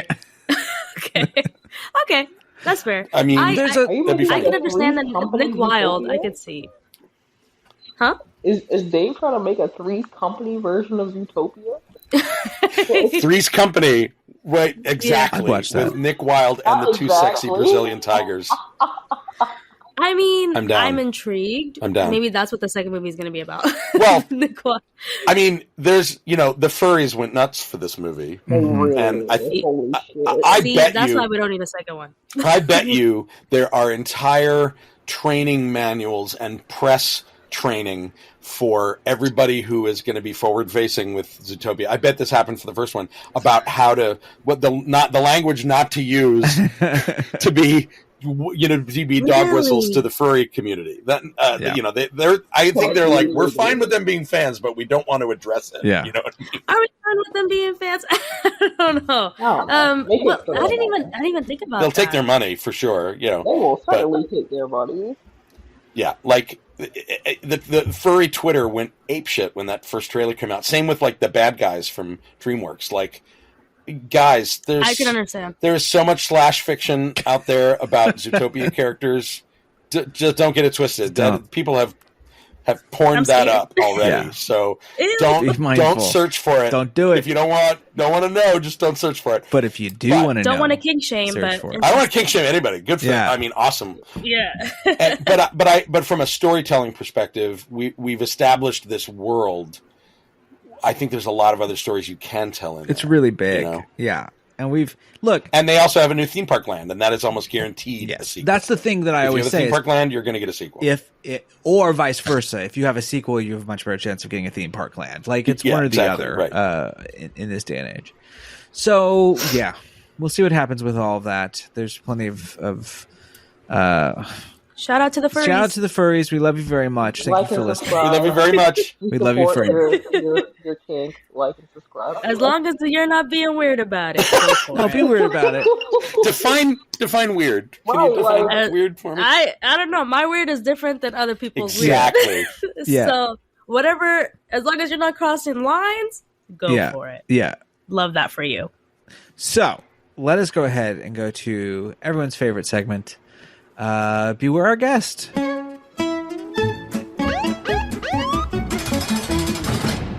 Okay, we have several. Nathan, Yes. what was that? That's our new intro for it. So let's begin with this is kind of a minor one. We're going to kind of escalate. A cell phone was dropped by a guest when they were on Luigi's Rollickin' Roadsters, and a car ran over the phone, causing it to smoke, and they had to shut the ride down and get everybody off. My favorite part of this story is that Disney then handed her phone back. They didn't throw it away. They just said, "All right, here's your smoking phone. Like, we don't know what to do with it." So, yeah, there you go. Be careful with your phones, everybody. You can take down a ride and cause a fire hazard in the middle of a very, I don't know, pretty chill ride. That is like the most chill ride too. I really saw that video and I was like, bitch, how? Yeah. For sure. Let's see here. Dave, I think you're muted. Oh, sorry about that. I keep forgetting. New system, people. We're live. No, I like the way those cars move around is magnetic based, so that probably factored into part of the problem with the phone being there. But also just friction. Like, there's not a lot of clearance down there, so probably drag the phone around, and who knows? Like, yeah, there's a reason they don't want you to bring your phones off of things. Next up, of course, we have a guest who I don't know whose birthday it was or if it was someone's. Anyway, she's got a kind of a. It was for the 100. Oh, it was for the 100. She brought like a little fake, shitty looking cardboard cake. Or at least that's the way it looks. And she put a firework on top of that cake and lit it in front of the castle. I'm not even gonna lie though. Those pictures are probably gonna look fire. Yeah, sure. Like we've all seen this tiny little cylindrical, about the size of length of a ruler, little sparkle cannon that they do it at restaurants. They'll bring your cake. It's bottle service. It's the bottle girls. It's the bottle girl. Yes, the bottle girl thing. Sure, that's what it is. Yeah. But how in the ever living fuck did she get that through security? That's what the people want to know, because literally they give me a hard time when I forget that my fucking antidepressant pill bottle is in my bag. Yep. So how does this really? It happens many times, maybe 3 times. My Altoids can would always flag me. Yeah. It really depends on the security guard that you get, though. They let a lot of things through. That's true. That's true. Well, we have an electric system here. What do you guys have over at Disneyland? Is it just people looking at stuff? It's manual. It's My manual. God. Yeah, it's both. What's it like being in the 1920s? We saw a guy, we were in line at the security at Disneyland a couple months back, and a guy comes up with a cooler, and it's full of beer. And they're like, "Sir?" And then he goes to the thing, and the all the alarms go off, and they frisk him, and he's got a hunting knife. Oh, in his back on his belt, but it's like you can't see it because it's under his shirt, like a concealed hunting knife. Yeah, and he thought that would be okay to bring in. He literally, like, his reactions were priceless because they were like, "What's the problem?" Like, he had no idea. I think he was going to the wrong place. Yeah. Did he have a tree stand? He had beer and a hunting knife. I don't know. But yeah, like when it comes to Disney security, you could get a lot of things by. It's not the best here. True. I just think that this is another thing of influencers gone wild. Like, really, do you have to do Yes. that? Oh, you could have Like, photoshopped that. you could have no photoshopped that. Yeah. problem. Yeah. But it's for the moment. She got her moment. I She got her guess. little moment of virality. I hope she's happy. I don't know. Yeah. 'Cause I no hope one's found her. I really want to see these pictures. that's They ki- embarrassing. They If kicked you her went out, through all I'm that, sure. Oh yeah, Yeah, they hazard really to the pulled guests her around off. her, Like you know? they were calling. but the to pictures or videos from her perspective, I haven't seen them I haven't seen either. them at all. To Victoria's point, yeah. So that's embarrassing to go viral, and your stuff not go viral. But good luck to you. Like, hope you didn't Yeah. get banned for a stupid sparkler. So let's head back on over to the East Coast here, and let's talk about an incident that occurred at the beach club. This is crazy. So a Disney Vacation Club member forcibly shoved a cast member. So this was we're going to do the next two stories are holiday based. This is a Halloween story technically. This man Oh. Antonio and Acosta took a group of 11 out to eat on Halloween night, and went to the restaurant at the beach club, and apparently they couldn't seat them. So it sounds like he didn't have a reservation or something, because it was it wasn't at a table. It was like, we don't have the ability to serve you. And because I don't know, maybe it was Halloween. And then the guy said, "Thank you for your hospitality," and then pushed the cast member in the chest with two hands, like gave him a big old oomph. And yeah, they called law enforcement. He said, "Thank you for your service. You want me back," and then pushed the guy. So this guy who pushed the guy was 71 years old. I don't know what it is about friggin' boomers, old boomers. Beach Club is perfect for this too. It feels like the right resort for this kind of shit. Oh wow. And He doesn't have time. That's it's why he real did that. Villages shit going on here over at the beach club. And then what I think is more egregious, because that's not a shock, people are monsters, is that Disney management declined to trespass him because he was a Disney Vacation Club member, and that it was his home resort. Okay. If I was a cast member, I'd be pressing charges. Oh, I would be Yeah. Screw pressing management. charges. Like, what the fuck? Screw Your management. management doesn't like back you up on you being assaulted. Yeah, that's for real crazy. Well, that happens so often. It happens so often. People throwing Disney hands at management- cast members happens a lot more than you think it does. Yeah. Yeah. That's disgusting. Yeah. If I ever get trespassed, it's tip- going to be because someone picked on a cast member, and like, Oh, it's hands. Like at that point, yeah. I see red. Like I've seen it happen Yeah. before, and I've like interjected slightly, of like, hey, just chill, is basically as far as I've went. I've had it happen to me, Yeah. and it's like I was just sent home that day, and they couldn't even find the guy who did it. So it Yeah. was like, it's unfortunate, but it happens a lot. So Yeah. it What is was what this it guy's is. motive? I still don't understand. Like, what? Why do you push a? Because he couldn't get seated. Why do you push a person? Because you can't seat a table of 11 people on Halloween night. Like, just nuts. It's just And that's everywhere. Like, you're not going to find a table No. for 11 people. I'm sorry. Like, why are you all yeah, there? it's pretty crazy. Yeah. And Boomer entitlement. yeah, I don't think that we have boomer entitlement to blame for the next story, though. It's mostly just alcohol, because this man is certainly not a boomer. And we're looking, he's 27. We're looking at Dakota Horger's, I guess it's his what do they call it? Police photo. And I don't know what this guy's hair is all over the place. He's looking kind of nuts. It's a rough It's night a rough for night. him. So this is a Christmas Eve story. So settle down, everybody. Get yourself all cuddled up next to the campfire. We're gonna get your chestnuts and your eggnog. A little Christmas Eve tale. Basically, he was at the Rose and Crown screaming profanity and arguing with employees because he and his girlfriend were being too rowdy, and they told him to chill out. And he, of course, escalated it, which all psychos do when they're told not to do something. He then proceeded to have Disney security called on him, which is not a shock when you're behaving that badly. But then he he for some reason thought that he could just take a poster. He had a poster in one of those poster tubes and just sort of hit security with the poster tube. So he's drunk off his ass, hitting, cussing out a storm, screaming, and hitting security with the poster tube.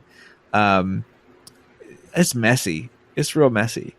I remember my first beer. Yeah.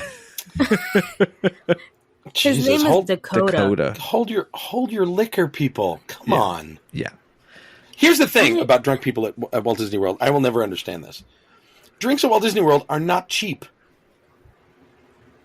It's not. Like, it's easy to get drunk on cheap beer at your local watering hole. Great, awesome. But you're got to drop like $200 to have it's enough nuts. to. It's insane. Yeah. It is, and it's not comfortable. Like, it's hot. It is humid. You're going to have to walk around. Your stomach is going to not be happy. Why are you putting yourself through this? And it's all cocktails with a lot of sugar, and you're going to have the worst freaking hangover ever after Disney drunk. Yeah. Like, and you got to wake up and rope drop tomorrow. So what are you doing? And here's the thing. What's going I learned on? my lesson the one time I got hammered at a Disney park. Like, oh boy. As someone who has, and I can say this because I'm definitely not AP anymore, as someone who's very much taken alcohol in a water container in with me. At a girl. But every time You gotta do it that way I sometimes. take like 3 sips and I go, I'm hot and sweaty and I don't want to drink. Like I never drink it. Yeah. The best drink I've ever had at the parks was, and I now have Pimm's at my house, but I would get a Pimm's cup at the Rose and Crown because it was nice and refreshing and wasn't too much. Yep. But like these people that like grab a Tipsy Ducks in Love, and it's like it's whiskey and coffee or whatever the thing is. It's like, what are you doing? Like, how do you live? So, but this man, he was doing his thing. They need help. Yeah. So he refused to leave. Yeah. And he wouldn't take, he wouldn't walk or take an Uber or a taxi. And then he just got arrested because they like chased him down. Okay. And he just wouldn't listen. An Uber would have been a lot cheaper than bail. Like, let's think things through, people. Like, and I just want to know who's taking these pictures because they always the eyes are just always so like shocked or like scared whenever These they get Florida these, like, pictures. mugshots Yeah, these from the mugshots. Orange County. Florida from man. the sheriff. Yeah, like from the sheriff department. Like, I don't know, maybe it's the lighting. But it's a clear photo, I look like a serial killer in my driver's license. This is an Indiana driver's license. Oh no, I have a Florida one too, and I still look like a serial killer. The lighting, it's rough. like it just feels bright. It's rough. I have a feeling though, in this guy's friend and family group, this is going to be a badge of honor. You know, Yeah, rough. It's a story they'll tell proudly for years. Oof. And it's always at that pub. Yeah, what's with Always. Rose and They Crown? always got somebody. Like, This is not the first story that we've had No. from them. Because it's unimaginative straight people want to drink a lot of booze at a British pub because it's an easy thing to understand. yeah. That's my theory. The problem is I've That been to makes sense. London and you can't find an authentic pub anywhere because No, it's true. They're Yeah. all like, But- they're gone Yeah. first of all, and they're tourist traps if they're not. But the location's pretty accurate because British people are the Florida people of Europe. So, Whoa. I mean, it makes sense to me. Whoa! Where did this come from? I'm saying Whoa! it. I'm saying it. I'm She's going to saying stand by it. that statement. I'm There standing are. by I that mean, statement. I will say there are areas that are like if you go to Blackpool Pleasure Yes. Beach, which is a big theme park area. That is what they call stag and hen parties, which are all like, you know, It's messy. yeah, rent a the cheap ass bachelor, hotel room bachelorette. for 6 people and then do Yeah. nothing but get trashed and throw up. Yeah. Like, you're not wrong. Yeah. Hey, I've seen what's that thing on TLC? My Gypsy Wedding or whatever, that show. Why are you know you what I'm talking confusing about? Like rum? no. I'm very hold confused. on. And if you go on TikTok and you look up UK girl, you know what I'm talking Oh about. yeah, Yes. yeah. That's a The concealer specific lips, type, you know what I'm talking about. bruv. That's a You specific know what type, I'm talking bruv. about. That is very specific. Oh my goodness. It is very specific, but I stereotype a lot of Florida people, so I'm stereotyping a lot of British people. And you know what? The British get no passes from me because y'all have been colonizing the rest of the world for forever. So it is always hands for the British. Just always matter hands what. for the British. I'm here for you. Yeah. I'm here for I you, am Sarah. always. When it comes to the British, I am so patriotic. USA Though. forever. Like, how do you Outstanding. rate the world of all their spices and seasonings and don't use it on your food? That's all. And then saying their don't food use it is on your own ass. food. You don't Their food boil is so pizza. Come on gross. now, No, they guys. sell it to other people and make millions. That's what the tea company Yeah. was all about. Anyway, So I have favorite British people. Don't get me wrong. I will always have love for certain British people. Sarah But hates the rest of y'all, Welsh. yeah. That's where we're getting down to. Sarah hates the Welsh. The Welsh. No. Hey, I'm The half is a Welsh. Beautiful country. I love their landscape, and they seem very nice. But the rest of the British, I don't know what's going on over there. It's not clicking for me. Like, I don't know. We- And y'all did Brexit. Like, have some common sense. Have common sense. That's all I got to Jeez say. Louise. God. I'm sorry, my My lord. I'm our sorry. two British listeners. I'm sorry. To our British listeners. I didn't know I had so much- Sarah woke up and chose violence today. So I have beef with the British. Like, I just really do. Like, I feel like, because when it comes to, like, for example, like, I also have beef with, like, the French too, or like the Spaniards and all those people. But they have culture. Okay, so I can let it pass. Okay, we love French skincare. We love French food. La Roche, We baby. love- La Roche. Yes. We love Spain's architecture. Yeah. Beautiful. But like the British, and there's nothing for me over there. Like, I'm sorry. I went to London once on my layover to come to America, and I'm thanking God every day that my mom chose America. I over loved Britain, London because when I I know was those there. are the two choices. What are you talking about? I'm okay. I'm sorry. I You're a don't mess. know how we got to this tangent. That's Celsius drink, baby. Too much. Like, my God, that's so. You were wound up. I'm so sorry. A lot of my takes come out after Yeah. Celsius. That should be their ad campaign. Celsius for when you want to wake up with violence. Yeah, Yeah. yeah. I don't know if you can be apologize. British racist, but you're British racist, apparently. 100% I am. And I stand on that. I stand on that. Like I said, hands for the British every single my. day. That's the only time I am patriotic. is against Okay. the British. Is against- Okay, we're gonna I'm sorry to, we're I'm gonna sorry move to offend on you, British before people out there. Sarah gets completely canceled by I the cannot entire. be canceled on colony Black of Great History Britain. Month, people. Yeah, no. Hello? Okay. You get a pass on Black History Month. Okay. Yes, okay. yes. No. All right. She, for some reason, thinks you all are just Coronation Street. I don't know why, but okay. So we're gonna finish off tonight with our newest segment, which of course is where we have Chat GPT write us a poem, but we've called it something new this week. It's now called the Astuter Computer Poem of the Week. That's why I'm a router for the computer.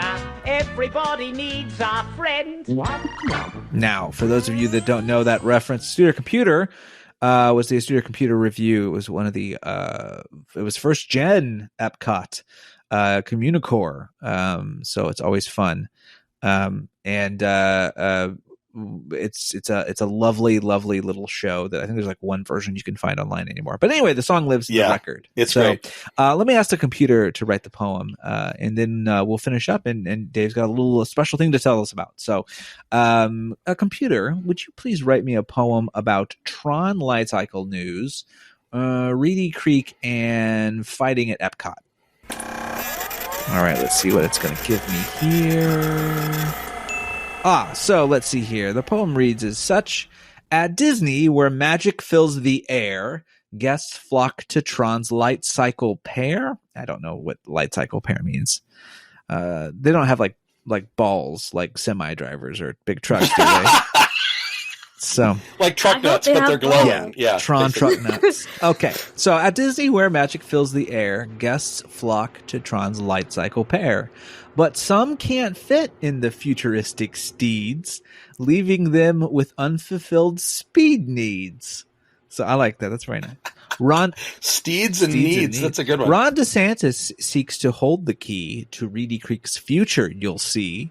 But the people won't let him take the lead. In defense of their land, they fiercely plead. Epcot's World Showcase, a joy to see. Drunk guests roam, security's on duty. When they cause a scene so bold and loud, order is restored and the night calms down. Fights break out, security takes control. Order is back, the night is whole. Disney guests, they come and go, but memories they'll keep, that's for sure. You know. So there you go. Thank was you, a good Astuter one. Computer. Wow. Yeah. That was Thank you, Astuter Computer. Yes, That was awesome. wonderful.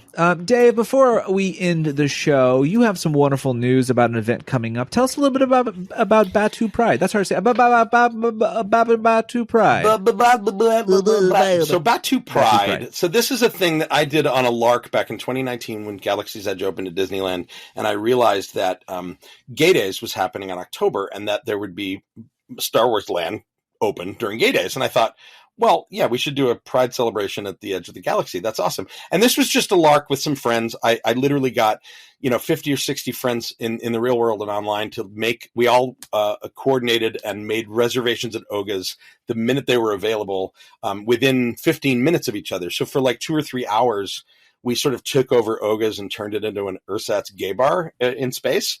And, but I made little enamel pins that said Bright Gay Suns 2019 on them. I made coasters and I left them out at the bar. And like the manager of the bar came up to me and said, "Did you make these?" And I'm like, yes. She said, "Yeah, do you have more?" I'm like, "Oh yeah, sure. Here you go." And she's like, "My staff wants to wear the pins if you have more of those." So it was this fun little thing, right? During Gay Days, and which used to be first weekend in October in LA. It's changed. But which it changed our dates as well a little bit. But regardless, what happened was I didn't really expect it to be anything more than that. And a couple of months later, I met up with a friend of mine who works at Lucasfilm, and we were at a party talking. He was working on Mandalorian actually, and I mentioned this Batu Pride thing, and he went, "That was you?" And I'm like, "Wait, what?" He's like, "Oh yeah, this went all the way up the chain at Lucasfilm. Everybody knows about it. Everybody loves it because it's exactly what they want out of Galaxy's Edge. They want the fans to sort of own it." And then, of course, 2021 couldn't do it. 2022 they moved the dates, and it's for Gay Days, and it is a date I can't make yearly. And so I was like, well, I guess we're done. And then in last year in like April, I got a email from a friend at Imagineering. He said, "Hey, can I use one of your Batu Pride images for a presentation?" And I'm like, "Oh, sure. Yeah, go ahead." And I thought it was just something internal at Imagineering. It turns out it was the Disney Parks panel at Star Wars Celebration in Anaheim last May.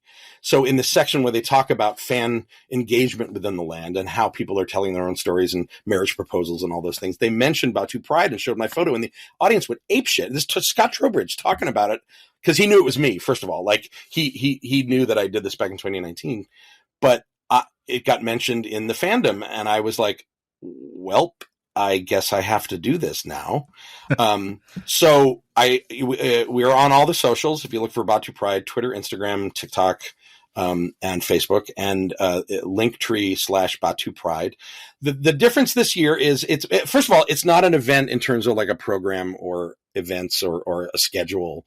It's just a call to action for queer Star Wars nerds to show up and put together some good Pride inspired Star Wars Lukes for your Disney bounding, and just show up for the day. That's all it ever was. And I have a cool outfit that I made for it. So this year it is the same. It'll be on March 4th here at Disneyland coming up. And that is because that is what's called Mini Gay Day. It's the halfway point between Gay Days, and therefore a little less crowded, a little easier to get in. And on June 2nd, in Florida, which is Gay Days week, June 2nd is the Hollywood Studios Day. And since the Galaxy's Edge is there, so it's those 2 dates. What I'm going to make pins that you can only buy that day. So you got to find me that day. But if you go to our socials, we also created a Threadless account, and I reached out to queer Star Wars nerds and allies who are artists, and said, "Hey, can you make a cool piece of art for me around the idea of Batu Pride? I'm going to put up a Threadless account for t-shirts and mugs and stickers and buttons and all those things. And all of the proceeds are going to go to charity." And I had about a dozen artist friends go, "Yep, no problem." And so there's all this cool creative output around the idea of Batu Pride that you can get on a t-shirt, and all the proceeds go to the It Gets Better project. And so this is a little side hustle. I'm not making any money off of this, obviously. This is all for charity, but it's this little side project that I'm fostering and nurturing.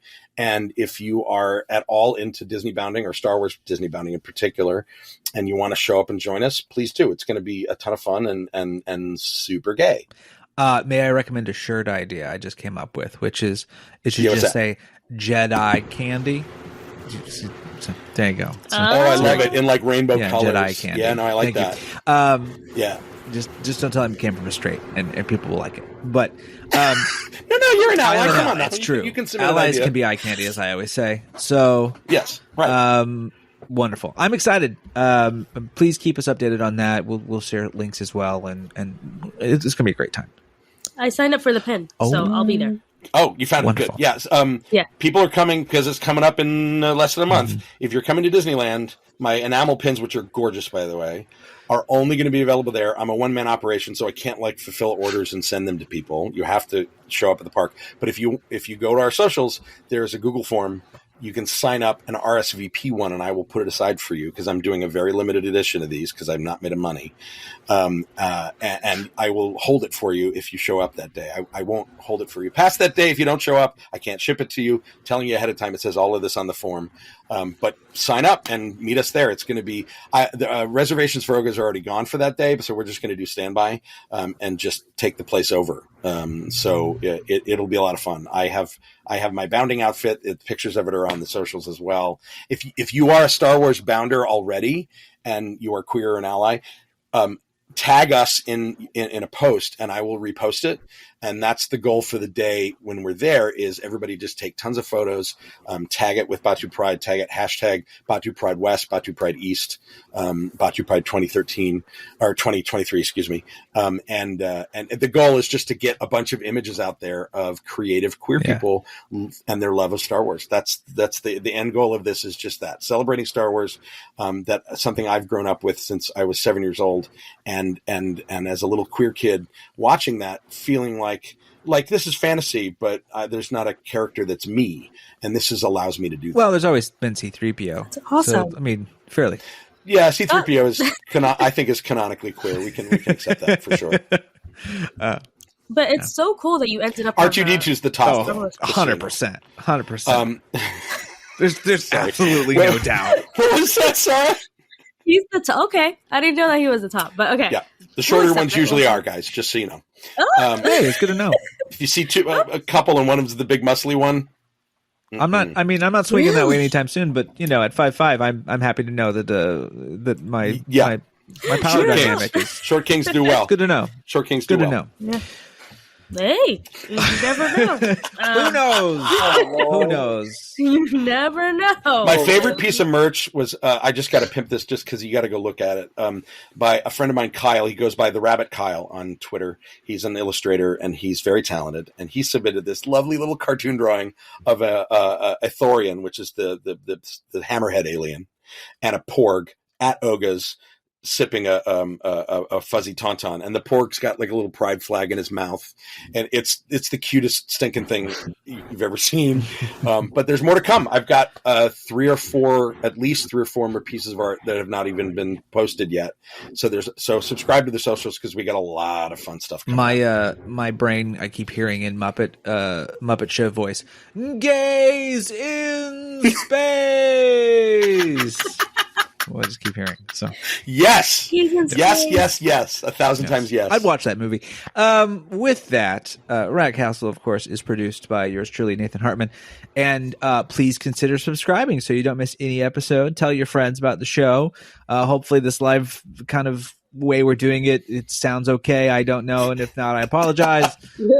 I will be my biggest critic. So please let us know, though. You can leave reviews, all that kind of stuff. And you can, of course, check out our website at ratcastlepodcast.podbean.com. And as I said, if you have questions or anything of that nature, anything you want to sort of let us know, you can get at us over on our Soch, on Twitter, all those places. Now my sound effect's not working. I'm trying to play the outro. I can't hear anything. Can you guys hear anything? I don't know. Good Nope. Christ. Okay. Good to know things are working. Yeah, so that's it. That's the show, everybody. And I'd like to play my music now. And it's not going to let me play it, which doesn't make any sense. The perils of live Why is it podcasting. not working? Everything else worked. That was weird. All the other keys worked. How strange. Well, anyway, I now you can Fix hear it in the post. music right now, and it's in post, which is not part of my current live thing. So, I guess just grab your belongings and exit to the left. Ugh.